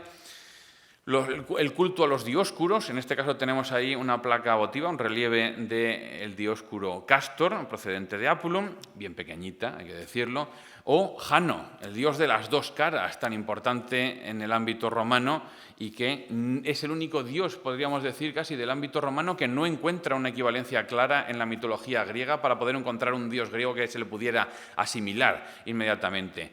No está muy presente en la Dacia, pero también aparecen algunas inscripciones como esta que muestro ahí a la derecha de la imagen, procedente de la zona de las minas, de la zona de Alburnus Major que aparece mencionada. Por supuesto, como en cualquier zona donde esté presente la religión romana, tenemos que hablar de los cultos domésticos y entonces hablamos de los lares y de los penates, en este caso los protectores del hogar, los protectores de la familia, pero luego también nos encontramos con la presencia de lares, de esos dioses son lares militares, protectores de unidades militares, o lares viales, que son los lares que están protegiendo a veces las vías romanas o los cruces de caminos. Entonces, o este lar compital que aparece ahí, que son los que tienen ese carácter más de festejo, o en este caso relacionado claramente con el baile, como esta figurilla de bronce procedente de la ciudad de Micia. En este altar que vemos ahí en la parte derecha de la imagen, vemos, por ejemplo, otro de esos ejemplos donde aparecen mencionados un montón de divinidades distintas. Quiero mencionarlo porque aquí aparece una de las pocas menciones que aparece de otro de los grandes dioses del panteón romano, que es Neptuno. Pues Neptuno apenas aparece en la Dacia por ninguna parte, pero claro, es que Neptuno, aunque se le adora en función de todas las aguas, sobre todo se le adora en función de cuando hay un mar presente. La Dacia, pues francamente no. Sí que aparecen algunas inscripciones relacionadas sobre todo con el Danubio, en la zona danubiana, pero hacia el interior de la Dacia no aparece. Y sin embargo, esta inscripción está en Apulum, en el interior de Transilvania, y aquí vemos una inscripción dedicada a los dioses penates, a los lares militares, a los lares viales, a Neptuno, a la salud, a la fortuna redus, a Esculapio, a Diana, a Apolo, a Hércules, a la esperanza, al favor. Vemos aquí, una vez más, una reproducción de una enumeración larga, ¿no?, de divinidades, en este caso también con un carácter muy amplio, un carácter político dedicado por un tribuno, ¿no?, un tribuno militar de la Legión XIII Gémina. También existen otras divinidades, algunas de ellas anónimas en la Dacia, y esto sigue siendo un misterio hoy en día, porque a veces nos encontramos con inscripciones dedicadas dis diabusque, ¿no?, a los dioses y diosas. ¿A qué dioses y a qué diosas? Nos preguntamos muchas veces. ¿Se está refiriendo a todos? ¿Se está refiriendo a algunos? ¿Hay algún dios que reciba de forma específica esa denominación? O los disos piti, los dioses que acogen, pero ¿cuáles son esos? O estos tres relieves que aparecen aquí, que son estatuillas votivas de terracota, de cerámica, llamados de Domnus y Domna, o Dominus y Domina, que están muy presentes en la Dacia y también en todo el ámbito de las provincias danubianas. Es un culto curioso que algunos han interpretado que podría representar a Júpiter y a Juno, su esposa, o podrían representar a Esculapio y a Higia, o podrían representar a los que hemos mencionado antes también, a Plutón y a Proserpina, pero la realidad es que no tenemos ni una sola inscripción que acompañe a estas imágenes. Así que siguen estando ahí en el ámbito del misterio, pero con algunas representaciones, igual que aparecen otras muchas, como esas otras divinidades conocidas, algunas de ellas como Ceres, como Vesta, Saturno, Latona, que es la madre de Apolo y Diana, los genios, que aparecen muy presentes en la Dacia, como en cualquier otra parte del mundo romano, la presencia de las ninfas, de muestras de culto a las ninfas, ya sean inscripciones o con estatuillas, es muy importante en la zona de los baños termales, en las zonas salutíferas, como en la zona de Germisara, en la zona de Baile Herculane y otros baños termales dentro de la Dacia, ¿no?, precisamente porque se construían ninfeos en esos lugares para esos seres femeninos de las aguas que habitaban y que muchas veces daban ese carácter salutífero a esas aguas, ¿no? Y luego, por supuesto, pues tenemos un montón de inscripciones en la Dacia dedicadas a las abstracciones personificadas, ¿no? Abstracciones que muchas veces están ligadas a las expresiones del poder imperial o a las personificaciones de las virtudes. Y aquí nos encontramos pues, con todas estas, incluso alguna más, que a lo mejor se me ha olvidado incluir porque el ámbito religioso, como vemos, ya nos está desbordando, ¿no? Abundancia, el bonus eventus, la concordia, distintas divinidades fluviales, favor, justitia, providentia, salus, spes, tempus bonum, la victoria, la diosa Victoria aparece en multitud de ocasiones, virtus, la tierra, Dacia, los vientos o, como vemos ahí en la descripción de la derecha, la tierra madre, ¿no? Una diosa de esta forma expresada, pues que no tiene una identificación clara, pero que algunos han querido ver una identificación con la diosa Telus, ¿no? Y ya pasamos a divinidades del ámbito celtogermánico, y ahí es donde nos encontramos también cómo las unidades militares procedentes de la Germania, procedentes de la Pannonia, procedentes de la Galia, procedentes de Britania, muchos llevan sus cultos también a la Dacia. Y entonces empezamos a ver dioses que son del ámbito céltico o del ámbito germánico, como podía ser Granus o Sirona, su pareja. En este caso, Granus aparece en esa asimilación con el culto de Apolo, como en este altar que vemos ahí donde aparecen las dos divinidades, y muchas veces cuando seguimos la carrera, cuando estudiamos la prosopografía de estos procuradores o de los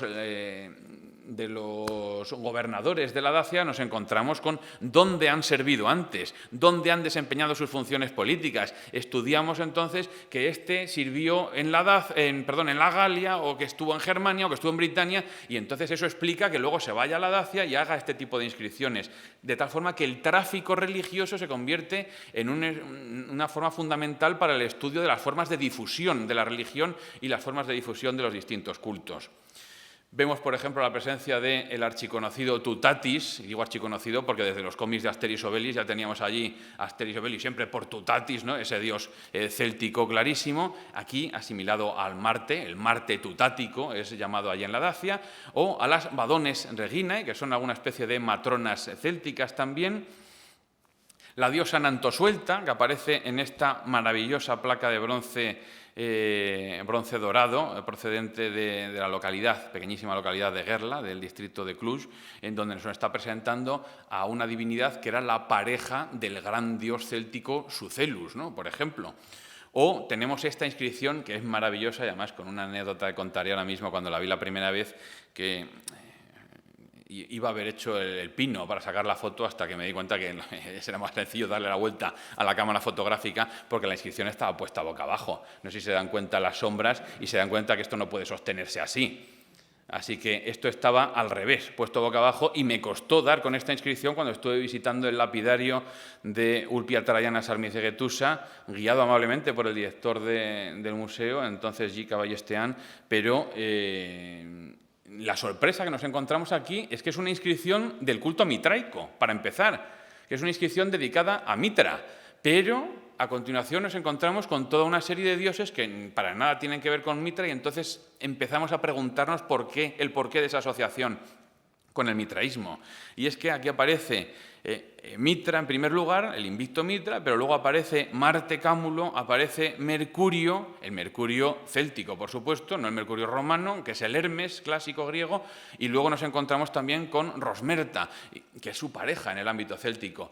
¿Por qué están asimilados ahí a un dios como Mitra? Y bueno, pues ya empezamos otra vez con las hipótesis y las teorías de encontrarnos en la época del sincretismo solar, del gran desarrollo, ¿no?, de la teología solar en aquellos momentos, no solamente por el culto mitraico, sino por el culto al sol invicto, ya sea desde el punto de vista imperial, desde el punto de vista del Agábal sirio, que también se introduce con la dinastía severa, y al fin y al cabo Mitra aparece por todas partes también en todo el ámbito de la Dacia. Ya hablaremos después de Mitra, casi para acabar esta conferencia, pero ya vamos mostrando su presencia. Y ahí a la derecha pues muestro algunas de las otras divinidades celtogermánicas que aparecen mencionadas en algunas inscripciones o en algunas figurillas de la Dacia, desde los campestres a Cernunos, o aparece la diosa ecuestre Epona, adorada muchas veces por unidades de caballería, o aparece un Hércules Magusanos o distintas matronas célticas o matronas germánicas. Las Quadriviae, que por ejemplo son divinidades protectoras de los cruces de caminos, aparecen también las Trivia, que no las he mencionado aquí, luego las Sulevias, etcétera, etcétera. También hay cultos tracios. Tenemos ahí, por ejemplo, el culto de Júpiter Cebsurdo, un culto que se ha podido estudiar, que tiene sus características específicas, especialmente a la hora de representar la divinidad en el ámbito tracio, pero que luego lo vemos representado también porque, claro, la Dacia está justo al lado, está justo al norte. Desde Mesia hay una influencia terrible. No olvidemos que el ámbito geográfico de la Dacia era una prolongación hacia el norte, hacia los Cárpatos, de lo que había sido todo el espacio tracio. Eran los tracios del norte, los dacios y los getas. Así que hay una interacción constante y también están presentes cultos como el de este Cebsurdo o el culto de los jinetes tracios. Luego hablaremos de los jinetes danubianos, que son una cosa distinta. El jinete tracio lo tenemos ahí muy presente, especialmente en la zona de la antigua Tracia, por supuesto. En Mesia inferior tenemos multitud de representaciones. Tenemos algunas procedentes de Dacia y en este caso además con un sincretismo o con una asimilación a Apolo. Un Apolo, porque ahí lo vemos a este héroe tracio que lleva una cítara. Y estamos ahí tomando los caracteres muchas veces del Apolo Quitadoiros, ¿no? El Apolo tañedor de cítara muchas veces, y se ha interpretado en este caso como una nueva asimilación, en este caso del culto del jinete tracio. Aquí empezamos con interpretación otra vez porque la mayoría de estas inscripciones, de estos relieves votivos no van acompañados de inscripción, con lo cual no se le puede poner un nombre específico a esta divinidad. Se lo conoce como el jinete tracio, siempre aparece él solo, siempre suele ir el caballo al paso. Y entonces eso y el ámbito geográfico de su expansión, que suele ser sobre todo el ámbito de Tracia y Mesia inferior y de la Dacia inferior, pues lo circunscriben a esos lugares. Pero se ha confundido, por ejemplo, mucho con algunas de las placas del culto de los caballeros danubianos, que está terriblemente extendido por todo el ámbito del Danubio, de las provincias danubianas, pero que parece haber tenido su origen en la Dacia, porque es la provincia que más presencia tienen de esas placas y sobre todo las más antiguas, las que son con un solo caballero, que son las que aparecen, como esa que aparece ahí a la izquierda, que es de la Dacia inferior. No podemos negar que haya habido una influencia del culto del jinete tracio en la del inicio de estos caballeros danubianos, sobre todo porque al principio aparece un solo jinete, pero después aparecen otras muchas figuras que desde luego no tienen nada que ver con el culto al jinete tracio. Y según vamos estudiando este culto, que está sobre todo, como digo, muy presente en la zona danubiana, pero que luego se ha extendido a otras partes del Imperio Romano y llega hasta la misma Roma, nos encontramos con aspectos que están tomados de muchas otras religiones, porque en esta placa más avanzada que vemos hacia la derecha, esas placas de bronce, vemos que ya son dos los caballeros. Estas son de una fase más avanzada del culto a estas divinidades. Y aparece una diosa central, que a veces ha sido interpretada con el ámbito cibélico del culto metroaco. O, por ejemplo, aparecen también algunas características o escenas que pueden tener alguna influencia del culto mitraico. Hay muchas influencias. Es una época donde las distintas presencias religiosas que vamos viendo, que son muchas, y lo que queda todavía, al final van influyéndose a veces unas sobre otras, especialmente las que más potencialidad de difusión y de alcance tenían, como por ejemplo va a ser el mitraísmo que estamos diciendo ya varias veces. Tenemos divinidades del ámbito africano, en este caso llevadas por cartagineses y especialmente, cartagineses ya evidentemente de la provincia de África, ya incorporada al Imperio Romano, pero donde subsistía el culto a la antigua diosa Tanit Peneval, pero bajo la forma romanizada de Caelestis, ¿no? Y entonces tenemos ahí a esta diosa que va a estar presente también en el ámbito dacio, como vemos en esa placa que en la parte de la izquierda, donde estamos conmemorando también la construcción del templo a esta diosa que se conoce en Ulpia Traiana Salmicegetusa, o vemos esta otra base de estatua de mármol de la ciudad de Apulum, donde muy curiosamente no solamente estamos celebrando el culto a esta diosa Caelestis Augusta, sino también a Esculapio Augusto, pero al genio de Cartago, Aquí estamos poniéndolo en relación inmediatamente con que esto es una adoración a estos dioses que se empiezan a dar de forma muy clara en el Imperio Romano, especialmente en la época de Septimio Severo, el fundador de la dinastía Severa, y los sucesivos emperadores, porque hay un favorecimiento tremendo, ¿no?, desde el poder imperial a estos cultos, porque el propio Septimio Severo era de allí, era africano, con lo cual estos cultos empiezan a tener un apoyo imperial también.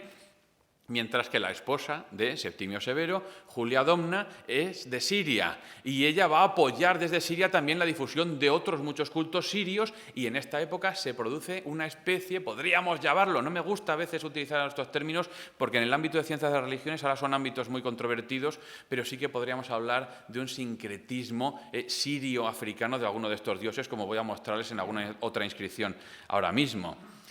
En esta, por ejemplo, aparece un dios sirio que va a estar muy presente en el ámbito de la Dacia, especialmente en el ámbito militar, pero ese va a ser Júpiter óptimo máximo doliqueno, una localidad de Anatolia que pertenecía a la antigua Siria, que sería Dolique, pero ahí tenemos también a la dea Siria, la diosa Siria, que es el nombre que recibe en Siria Caelestis, pero también aparece Caelestis ahí, ¿no? Entonces, estamos empezando a ver ese sincretismo, ¿no?, esa unión entre cultos de un lado, cultos del otro, pero con ese carácter de favorecerlo. Y además estamos hablando de que la persona que está haciendo esto en esta inscripción es un sacerdote de Doliqueno, el que está realizando esta asimilación en la inscripción. Lo mismo podríamos encontrarnos en esta interesantísima placa votiva de mármol dedicada a los dioses patrios de Palmira. Hay un montón de unidades militares, de arqueros palmirenos, por ejemplo, en la Dacia, unidades militares que se llevan con ellos sus cultos, como decía antes. Y en este caso, esos dioses patrios, que están encabezados en la inscripción, a los dioses patrios, y entonces nos dicen cuáles son. E incluso podemos conocer cuáles eran los dioses patrios de determinadas tribus que han sido trasladadas casi tal cual. Por ejemplo, la tribu de los Bene Agrud de Palmira, que está presente en la Dacia, y los miembros de esa tribu nos están contando en sus inscripciones cuáles son sus dioses nacionales, a los que adoraban en Palmira y que se los llevan allí en la Dacia y que están ahí presentes. Y tenemos a Malachbel, que está bastante presente en la Dacia por varias inscripciones y que tenía al menos 2 templos en Ulpia Traiana Salmicegetusa y que está presente además en los templos de los dioses patrios, o a este otro dios que aparece ahí con ese nombre tan raro, Bebel-Lahamón. Aquí tenemos una confusión del lapicida porque hablamos de Bel-Hamón, o sea, Bel, que es un dios en sí mismo, del ámbito sirio, el Baal de siempre, pero en este caso asimilado o en calidad de Baal-Hamón. Cuando hablamos de Baal-Hamón estamos hablando de el Saturno africano, del Baal-Hamón, que era la pareja de Tanit en Cartago, por ejemplo, y que aquí se produce una vez más un sincretismo con el ámbito sirio. Tenemos ahí a un tal Benefal, que no aparece en ninguna otra inscripción del imperio, pero que ha sido interpretado dentro de este contexto sirio-africano como Peneval, realmente. Así que estaría haciendo alusión al nombre originario de Tanit Peneval. O tendríamos también a ese otro dios que es ya del ámbito más arábigo, una divinidad que aparece menos veces, como es Manabat. En este caso tenemos ahí a un dumbiro de la colonia de Salmicegetusa, que construye o repara el templo a estos dioses patrios palmirenos en Dacia y lo hace pagándolo con su propio dinero, pagándolo a sus expensas dentro de lo que era el evergetismo sacrificial público, ¿no?, del ámbito romano, y es muy curioso el añadido final de la inscripción cuando parece que ya no cabe nada más ahí en la placa y dice, y añadió una cocina. Le añadió una cocina al templo. No olvidemos que esto también es una cosa absolutamente fundamental en el ámbito de la vivencia religiosa de esos cultos. En los templos se hacían sacrificios. Hace falta que haya cocinas al lado de esos templos para poder realizar los sacrificios. Ya sabemos que las partes, la grasa y los huesos tal, eran lo que más le gustaba a los dioses, porque la carne se la comían luego los sacerdotes. Entonces, eso, que está tratado en muchísimos aspectos, pues lo vemos aquí por la construcción de una cocina, que a veces se nos pasan este tipo de cosas, pero que es algo fundamental del día a día, ¿no?, de la vivencia de la religión en el interior de los templos. Luego podríamos mencionar también a otros dioses palmirenos como Yargibol, en este caso casi todas las veces que aparece mencionado en varias inscripciones de la Dacia. Bueno, este es uno de los dioses de la tríada de Palmira, de la tríada básica de divinidades de Palmira, en este caso la divinidad solar, y por eso casi siempre aparece asimilado a Sol en las inscripciones. Y luego tenemos los dioses sirios en general, empezando por este Júpiter doliqueno o la divinidad de Dolique, a veces llamado Deus Conmagenus, porque es esa zona de Conmagene, donde estaba esta localidad de Dolique, y que luego se extiende por el imperio, por una parte, por propios sacerdotes de ese culto, por negociadores sirios, comerciantes que llegan desde Siria hasta la Dacia y que ellos están trayendo con ellos ese culto y que se convierten en parte de los seguidores del culto de doliqueno en Dacia, con comunidades bien identificadas en algunos casos, con templos bien identificados. Aquí tenemos, por ejemplo, una columna votiva dedicada a este dios, procedente del templo de Apulum. Y, bueno, pues esta estatuilla que elegí para presentar la conferencia, esta pequeña estatuilla de bronce, pero perfectamente ilustrativa de la diferencia de esta divinidad en sus rasgos de lo que sería el Júpiter óptimo máximo capitolino romano, ¿no? Sí, es un Júpiter, pero no es Júpiter. Se asimila a Júpiter, se identifica con él, pero no es el Júpiter romano, es un Júpiter oriental, es un Baal, es el Baal de Dolique, es el Baal de esta otra localidad siria. Y aquí vemos, por ejemplo, esa inscripción de mármol de construcción de otro templo en la ciudad de Porolisum, que era un campamento militar de unidades auxiliares bastante notable. O tenemos esa otra que vemos en la parte de la derecha, donde también se está, en este caso no construyendo, sino reconstruyendo, restituyendo un templo que habría sufrido daños en época anterior, y que en este caso es un sacerdote, además del culto. Acizos Bonus Puer, una divinidad del ámbito sirio. Algunos investigadores dicen que de la ciudad de Émesa, otros de Edesa, pero en cualquier caso de toda esa zona siria, y que es traído hasta la Dacia sobre todo por las tropas romanas. Se convierte en un dios del ámbito militar y tenemos muchas inscripciones, a veces identificado con nombres pues que no nos dicen claramente que ese es Acizos, pero Acizos es conocido como el buen puer, el adolescente, que es lo que significa puer o la connotación que puede tener puer en latín para nosotros, o a veces asimilado o traducido su nombre directamente al latín. Acizos significa el fuerte, el poderoso, y entonces a veces es asimilado a Apolo por las características que tenía este dios de ser un dios de la luz, el dios de la estrella de la mañana, Acizos, y entonces como Apolo a veces es Phoebus, a veces es Phosphorus, tiene ese carácter luminoso y entonces se producen identificaciones como esta que vemos ahí en la parte de la derecha, que nos habla además de cómo fue introducido en su momento en relación con las guerras párticas de las legiones romanas y los emperadores romanos en el ámbito de Persia, lo que entonces era la Partia antigua, ¿no? Y en esas guerras muchas de las unidades militares presentes en la Dacia se desplazaron allí a combatir, conocen a algunos dioses y luego se los traen y los incorporan al panteón a sus preferencias religiosas en el ámbito de la Dacia, que es exactamente lo mismo que ocurrió con el caso de el Baal de la ciudad de Heliópolis, Baalbek, él conocido en la zona como Baal-Hadad, que luego va a ser adorado en la Dacia como Júpiter óptimo máximo heliopolitano. Y ahí tenemos un dios que además está muy relacionado con la visita directa de un centurión en Heliópolis al santuario de este dios y que le promete que luego él va a erigir unos monumentos. Y entonces cuando llega este centurión, y hay otra inscripción de un caso muy similar, en total son 3 inscripciones nada más en el ámbito dacio, pero todas del momento justo posterior a la conquista romana, llegan a la Dacia después de haber estado allí en ese ámbito y dedican esas inscripciones.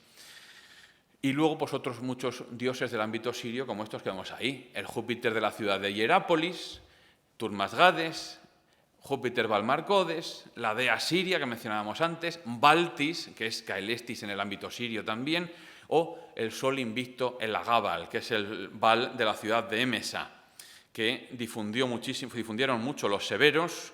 La propia emperatriz Julia Domna contribuyó enormemente a su difusión porque su familia era de sacerdotes reyes de la ciudad de Émesa y trajeron ese culto con él al Imperio Romano, pero ese culto va a tener sus problemas porque a veces se va a mezclar con el culto al sol indiges, al sol tradicional en el Imperio Romano, o al carácter más político del Sol Invictus, sin especificar que es el Agábal, Heliogábalo, que incluso será el nombre que adopte uno de los emperadores romanos de esta dinastía, porque se dedicó más a las cuestiones de su dios y a ser su sacerdote. De hecho, era sacerdote antes que emperador, y así se lo creyó durante toda su vida, hasta que lo mataron, porque lo único que se dedicaba era eso, ¿no? Con sus locuras. Ya conocemos muchas locuras de emperadores romanos. Y para finalizar esta parte de los ámbitos sirios, y no se preocupen que ya estamos terminando la exposición, pero para que vean que es una enormidad este panteón dácico en la época romana, podríamos hablar de algunos dioses que algunos han interpretado como del ámbito sirio, pero que en realidad pues también tienen rasgos que parecen haber sido tomados del ámbito cercano al judaísmo antiguo. La presencia de los ángeles, por ejemplo, que vamos a ver enseguida en otra inscripción, o que sean inscripciones muchas veces en griego, que estén relacionadas además con un aspecto donde queremos crear un Dios que esté por encima de los demás, que al fin y al cabo es la esencia de lo que sería el enoteísmo.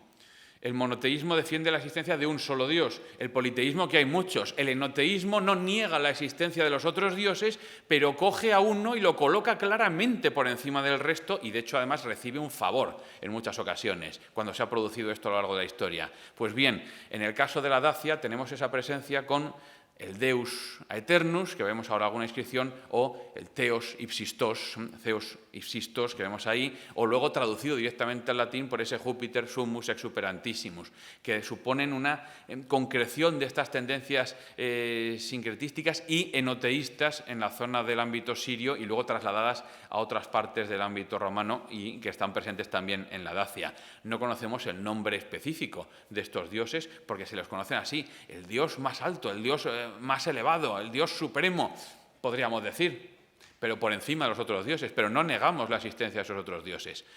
Esto se ha interpretado incluso como si fuera un precursor del monoteísmo del cristianismo en la Dacia, pero es que ha habido otras épocas en las que esos discursos explicativos, la verdad es que se han manipulado mucho, porque no tienen nada que ver, y luego veremos para finalizar qué es lo que pasa con el cristianismo, claro.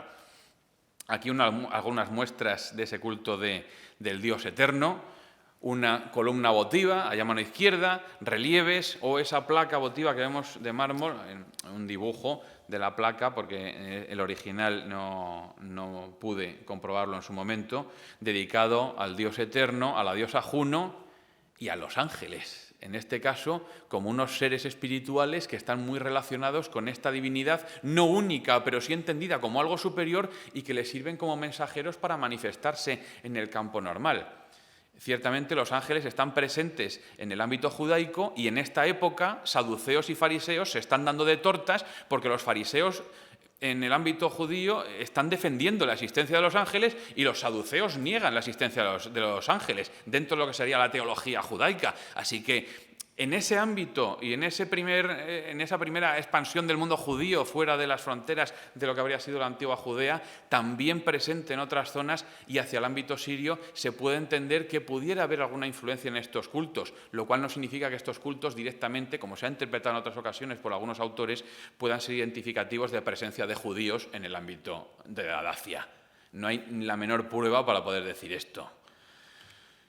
Y también tenemos dioses minorasiáticos, se nos olvidaba Asia Menor, y tenemos ahí a distintos dioses de localidades específicas de Asia Menor, lo que hoy en día sería la parte más occidental de la península de Anatolia, Turquía, y que se asimilan a Júpiter para poder entrar a Júpiter o a Zeus cuando son inscripciones en griego, porque no olvidemos que el Oriente está helenizado, no es latino, es helenístico, y entonces muchas de esas inscripciones son en griego y entonces a la hora de asociarse lo hacen a Zeus, no a Júpiter. Y la inscripción está en griego, no está en latín.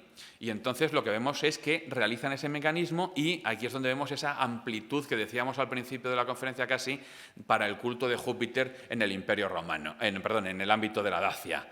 Tantas y tantas inscripciones, pero es que también se tienen en cuenta esas inscripciones donde Júpiter aparece asociado a otra divinidad que realmente no tiene nada que ver con Júpiter, son dioses supremos locales de esas zonas del ámbito de Asia Menor, como Cimistenus que vemos aquí, o Tavianus que vemos ahí en la parte de la derecha de la imagen, o Busumarius, o Sardendenus, u otros dioses locales como esos que aparecen ahí abajo. Saromandus, Erucenus, Sirgastus, Busurigius, Cernenus, Narenos y Tacomicus. Muchos de estos dioses tienen una resonancia céltica. Y podríamos decir, ¿pero esos son dioses de Asia Menor? Si a mí me parecen esos nombres más bien del ámbito de los celtas o de los germanos. Y no estaríamos equivocados cuando apreciamos esto. Pero es que no debemos olvidar que en la zona central de la península de Anatolia, de Asia Menor, en esos momentos, se encuentra la región de la Galacia. Y los gálatas antiguos se habían instalado allí prácticamente a comienzos del siglo I a.C. Así que siguen adorando a divinidades que originalmente habían sido del ámbito céltico, pero que ahora se han aclimatado, por decirlo de alguna forma, también a ese ámbito menor asiático y que ahora vuelven, desde allí empiezan a ser difundidas a otras partes del Imperio Romano. Algunas de estas divinidades, las inscripciones que conocemos de ellas de la Dacia, son las únicas de todo el Imperio Romano. Conocemos a un dios por una de estas inscripciones que están presentes en la Dacia, en ese riquísimo panteón. Por supuesto, tenemos dioses muy conocidos también en otras partes de Asia Menor. La Artemisa Efesia, que se adoraba en aquella maravilla del mundo, que fue el Artemisión de Éfeso, ¿no? El templo de Artemisa, pues esa diosa Artemisa que, como ven, no se parece a la Diana Artemisa del ámbito o del aspecto grecorromano, pues también está presente en Dacia, al menos por esta figurilla, o la diosa Hécate en su vertiente o en su variante Triformis, la señora de los tres mundos. Esta estatua está tomada de uno de los lados, pero tiene 3 caras y tenía 6 brazos originalmente, porque cada una de las 3 caras que está compuesta la estatua nos presenta una de las facciones de la diosa con sus misterios o con sus ámbitos de culto representados en esos relieves de la estatua que se encuentra en el Museo Brukenthal de Sibiu. El culto de Júpiter Sabacius con sus misterios muy misteriosos, porque además tampoco los conocemos muy en profundidad, pero que está presente en Dacia en algunas inscripciones o también en la presencia muy difundida por el Imperio Romano y especialmente en el ámbito danubiano de las famosas manos votivas de bronce de este dios, que son muy características y se identifican con claridad, en este caso con el signo de Benedictio latina, pero adornadas con algunos relieves a su alrededor que inmediatamente lo identifican como de este culto. O quizá, si vieron la exposición temporal, recuerden aquella serpiente, esa estatua tan magnífica del dios Glicón, pero que esa estatua, pues yo no la estoy mostrando aquí, pues porque no es de la Dacia, claro. Esa estatua proviene de una de las ciudades griegas de la costa del Mar Negro, y ese territorio no es de la Dacia, es de Rumanía, pero no es de la Dacia, como decía al principio. Pero el culto de Glicón también está presente en el interior de la Dacia romana, y en este caso con solamente 2 inscripciones que se conozcan. Esta es una de ellas, y para ponerlo en relación con esa pieza que sí que han podido observar cuando han visitado la exposición, esto es una base de estatua dedicada a este dios Glicón, este dios serpiente, que es una evolución del culto de Asclepios realizado por aquel falso profeta, ¿no?, que decía Luciano de Samosata al referirse a Alejandro de Abonutico cuando crea este culto sanador que tuvo especial importancia en la época de Marco Aurelio, precisamente por la época de la gran peste antonina, ¿no? Y tenemos esa presencia en Dacia, y la parte de arriba, si observan la base de estatua, ese círculo que aparece en la parte superior es el cuerpo, es la parte de abajo del cuerpo de la serpiente que habría ido como estatua completa en lo alto de ese altar. Una serpiente que habría sido similar, no tan grande, pero habría sido similar en su forma a la que han podido ver en la exposición en el museo. Y luego tendríamos del ámbito menor asiático, con comillas, a la diosa Cibeles y Atis, ¿no?, dentro de los misterios metroacos. Pero claro, decir que esto es un culto menor asiático, pues como digo, hay que ponerlo con muchísimas comillas, porque había sido introducido en Roma siglos atrás. Así que no viene desde Asia Menor, lo traen los romanos como un culto romano. Y ese culto metruaco y esos misterios metruacos ya han sido adaptados, han sido romanizados y entonces se transmiten en la zona del Imperio Romano, como puede ser la zona de la Dacia, como un culto más dentro del panteón romano, porque había sido ya aceptado hacía tantísimo tiempo, ¿no? Así que no podemos en este caso asimilarlo a esos otros cultos locales que hemos visto antes, asimilados a Júpiter, que casi no se conocen, que son de aquí, de allá, de aquí, zonas muy puntuales y que habían sido trasladados y llevados a la Dacia por personas que eran originarias de esas ciudades y que entonces trasladaban esos cultos. Con Cibeles no podemos decir lo mismo, por supuesto que no. Está ampliamente difundido en todo el imperio por romanos desde hacía siglos, además. Y aquí vemos que hay inscripciones, vemos que hay estatuas, como la que vemos en el centro, vemos que hay relieves, como ese de Atis, pero no es un culto especialmente extendido en el ámbito de la Dacia. Hay algunas manifestaciones, pero en comparación, por ejemplo, con los cultos alejandrinos, con los cultos egipcios alejandrinos, que también han sido sometidos a una romanización, o con Mitra, por ejemplo, con el culto mitraico, el culto de Cibeles está mucho menos representado en Dacia. Precisamente hablando de esos cultos egipcios alejandrinos, pues sobre todo el culto isíaco articula la presencia de muchos otros dioses, ¿no? Desde la propia diosa Isis, ampliamente representada en la Dacia, muchas veces con un carácter político, por procuradores, por gobernadores de la Dacia, por altos mandos militares de las legiones, el dios Serapis, su consorte, y luego pequeñas figurillas de las otras divinidades como Osiris, Harpócrates y estas otras que aparecen ahí mencionadas. Muy curiosa esta inscripción que les menciono aquí, donde se ve esa especie de sincretismo de asociaciones entre los dioses, que vemos a Serapis asimilado a Júpiter y a Sol, y por otra parte a Isis, que la vemos asimilada a Luna y a Diana, y a los dioses y diosas conservadores, ¿no?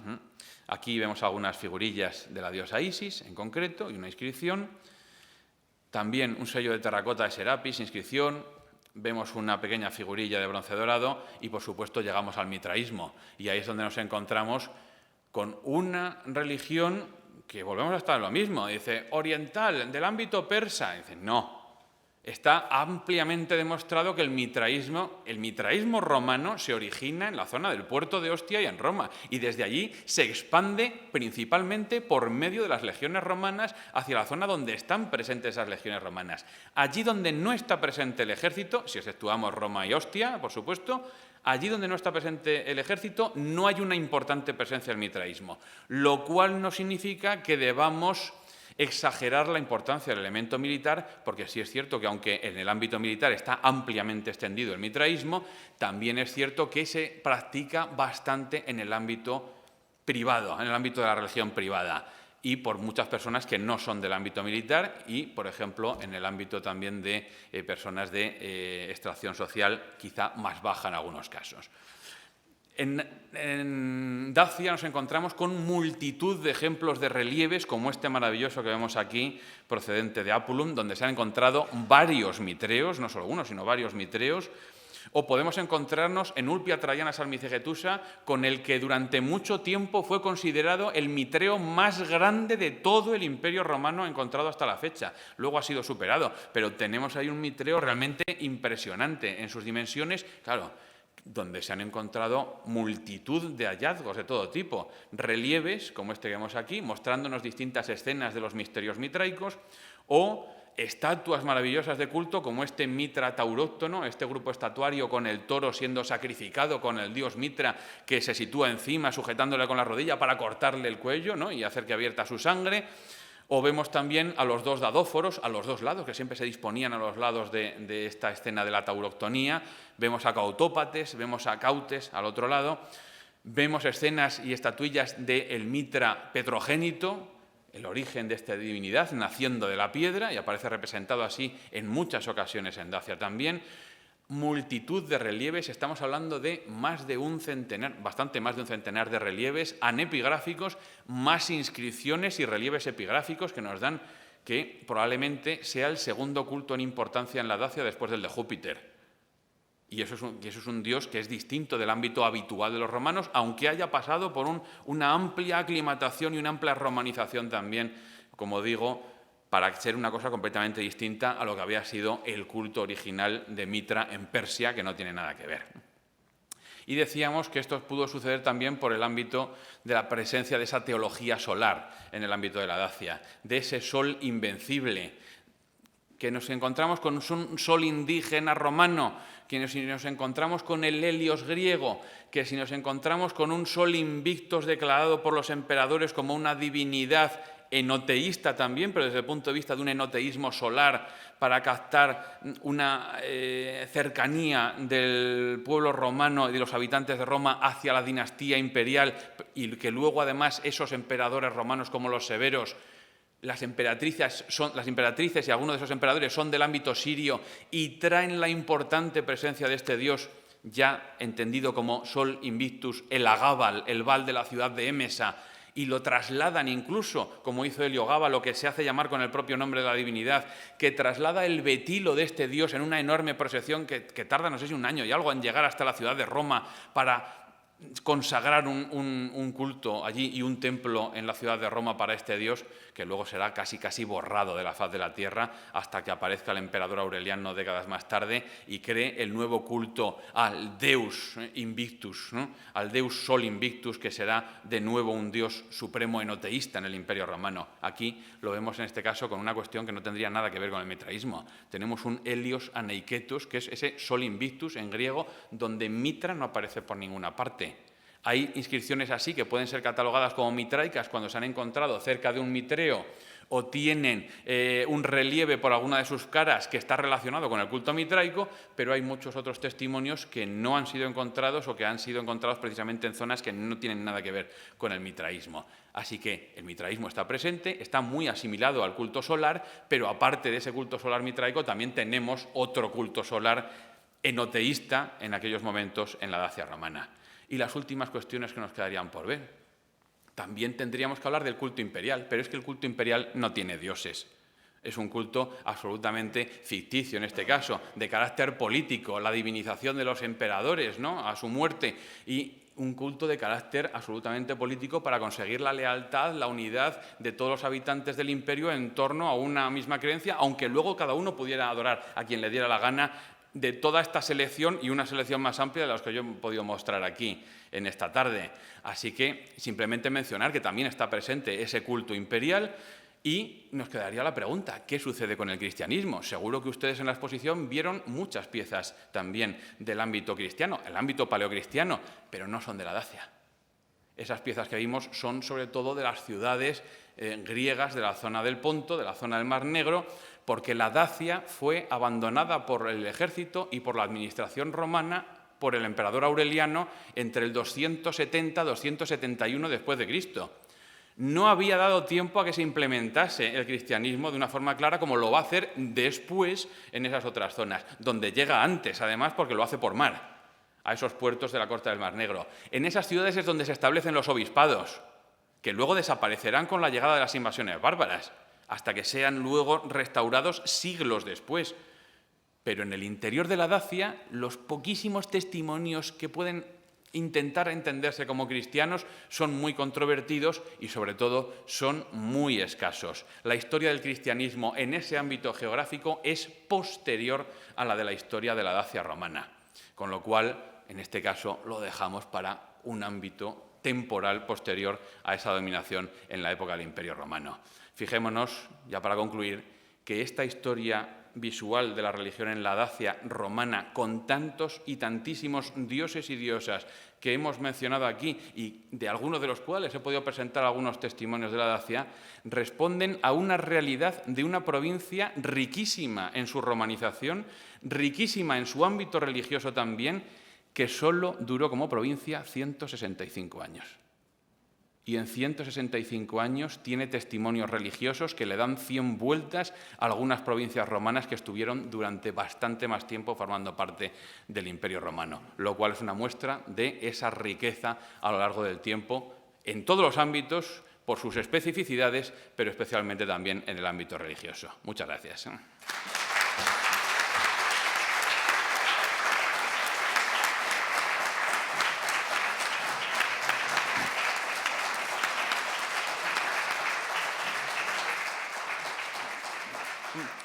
se me ha olvidado, permítanme, por si alguna persona tuviera interés en el ámbito religioso de la Dacia, pues evidentemente siempre hay que poner una mínima bibliografía. En este caso he puesto los que son reconocidos actualmente como los 4 trabajos de referencia sobre la Dacia romana, sobre la religión en la Dacia romana de distintos ámbitos que se reconocen en la actualidad. Los más influyentes y los más reconocidos, entre los cuales, pues, no quiero aplaudirme, pero la verdad es que lo que estamos diciendo antes, que a veces estamos muy acostumbrados a que haya hispanistas de otras naciones que vienen a estudiar nuestra historia y que son muy reconocidos en nuestro ámbito, pues démonos cuenta que, al igual que en este campo, hay muchos especialistas españoles trabajando en historia de otros lugares del mundo. Y no se trata solamente de investigar, sino de que esa investigación tenga un impacto verdadero, que es cuando la historiografía de esos países te reconoce verdaderamente como un especialista que ha tenido impacto en la investigación. Muchísimas gracias, José Ramón, por este panorama tan detallado de la religiosidad en la Dacia, sí, detallado y extenso, pero bueno, ya has explicado los motivos y su peculiaridad, ¿no? Y bueno, no vamos muy bien de tiempo. Si hay alguna pregunta, alguna consideración.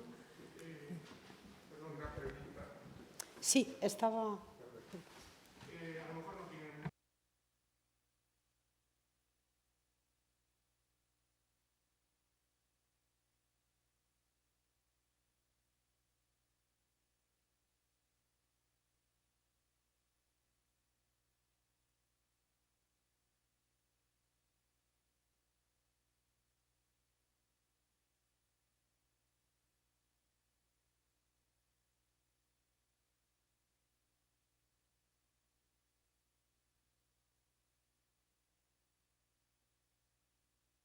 De los cántabros, probablemente sí, porque hay unidades militares reclutadas en Hispania que participan allí. Efectivamente, eso sí. E incluso vexiliaciones, por ejemplo, de la 7ª Gémina, la de León, la de Legio, que también son trasladadas allí y que participan en algunas de las guerras, especialmente las guerras marcománicas luego de Marco Aurelio. Pero la cuestión está en que no nos han dejado testimonios de sus cultos hispanos.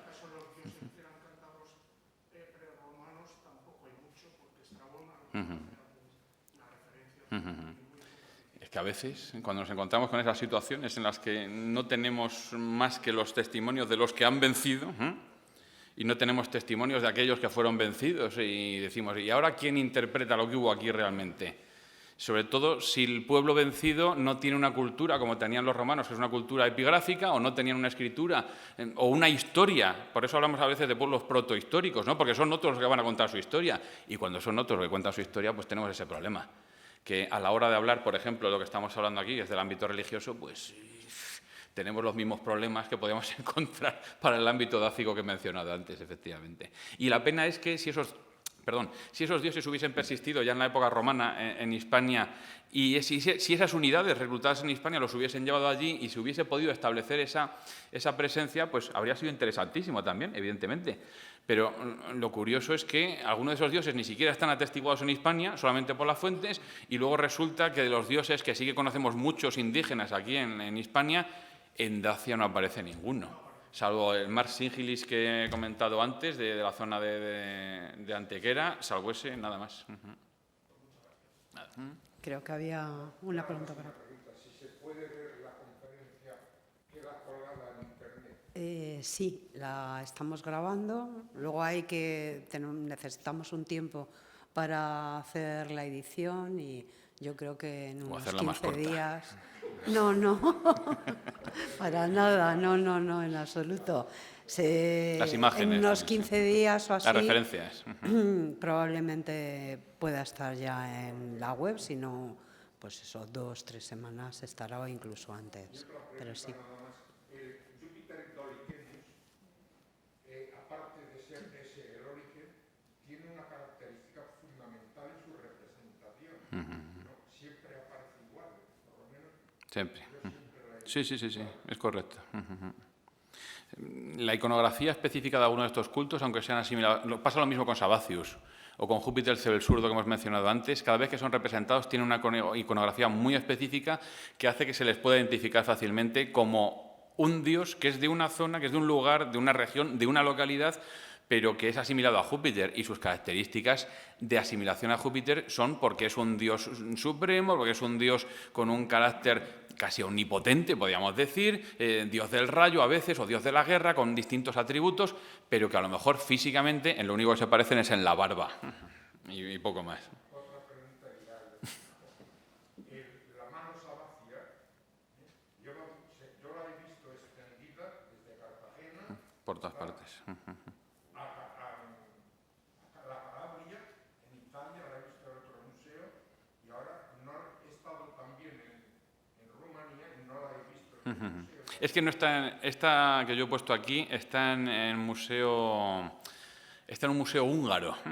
Es procedente de Rumanía, de la zona de Timișoara, pero claro, Timișoara y el Banato pertenecían a Hungría previamente a la creación del Estado rumano. Y entonces algunos de los hallazgos que proceden de la antigua Dacia, en este caso de esa zona, están en colecciones de los museos húngaros. Ahora mismo no recordaría en qué museo está exactamente, pero muy amplia, de hecho, sí.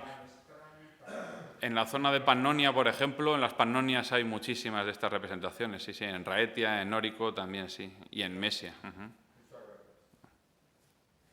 Nada, pues de nuevo agradecer. Ah, sí, que hay dos. Bueno, ya estas dos y... Que nos echan.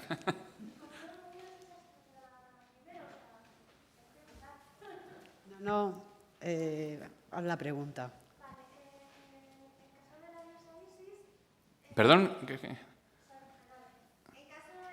la diosa Isis, solamente aparecen en algunos sitios en concretos y si también aparece con una tipología determinada. Bien, es una buena pregunta.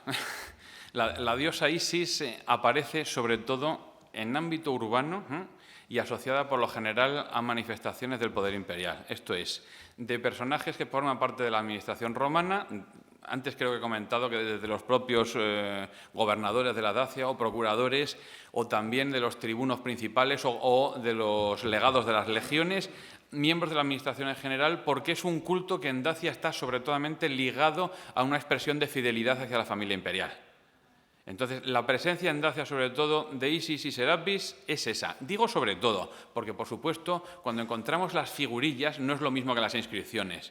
Cuando encontramos las pequeñas figurillas de culto ya pueden pertenecer a un ámbito más doméstico, a una adoración específica, especialmente para Isis, ciertamente en el ámbito de las mujeres. El culto de Serapis, desde su propia creación por Ptolomeo en Alejandría, tiene un carácter político, sincrético, que luego se va a perpetuar en la época romana. Y lo de las advocaciones específicas, pues hay muchísimas. Desde la Dea Regina, que algunos de Dea Regina, pues puede ser Isis, algunos han dicho, bueno, o a lo mejor es Juno, pero muchos han interpretado que podría ser Dea Plácida también, o una Isis miriónima, la de los 1000 nombres, precisamente, haciendo alusión a que podía ser conocida de muchas formas, y en ese sentido está presente en otros lugares que ya no están tan relacionados con el poder imperial, porque donde aparece el poder imperial, ahí sí que aparece claramente el nombre Isis, y hay una forma de confundirla. Cuando le damos un epíteto específico, siempre que no sea Isis Augusta, por supuesto, cuando aparecen los otros epítetos, pues entonces ya empezamos a hablar de otras situaciones. Porque la Isis crucífera aparece. Sí, también está así. También. Nada.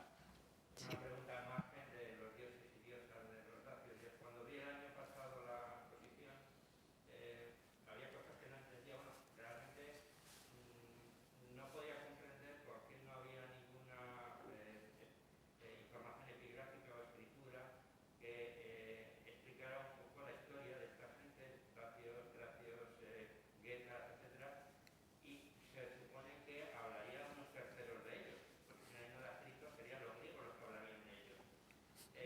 Claro. Eso no es normal, ¿no? En las civilizaciones. Y sería una información que se pasaría de padres a hijos en plan de cultura. Pero es que es rarísimo. Yo no entendí nada de por qué no. Bueno, Es lo que comentábamos antes, es lo que se da en los pueblos protohistóricos que no tienen una capacidad propia para escribir historia y entonces son otros que hablan de ellos. Pero ocurre en el ámbito hispánico, en algunos lugares, sobre todo en la zona cantábrica, como mencionábamos antes, ocurre en la Dacia y no son los únicos lugares. En la zona de los germanos, pues la mayor parte de las descripciones que existen de los germanos de la época del siglo I después de Cristo están proporcionadas por Tácito, que es un historiador romano. Los germanos no escriben su historia en el siglo I después de Cristo. Pasará mucho tiempo para que los pueblos germánicos, ya con los godos, empiecen a tener historiadores propios, como será, por ejemplo, Jordanes, ¿no? Que precisamente Jordanes en su Gética habla también de los getas y de los dacios, pero 6 y 7 siglos después, con los problemas que eso conlleva, claro. Pero sí es una cosa que sí está presente, sí. Es controvertida y da muchos problemas, por supuesto. Muy bien. Pues, muchísimas gracias por su paciencia. Interés. Muchas gracias a todos por la asistencia y gracias al profesor Carbó por su magnífica conferencia. Muchas gracias.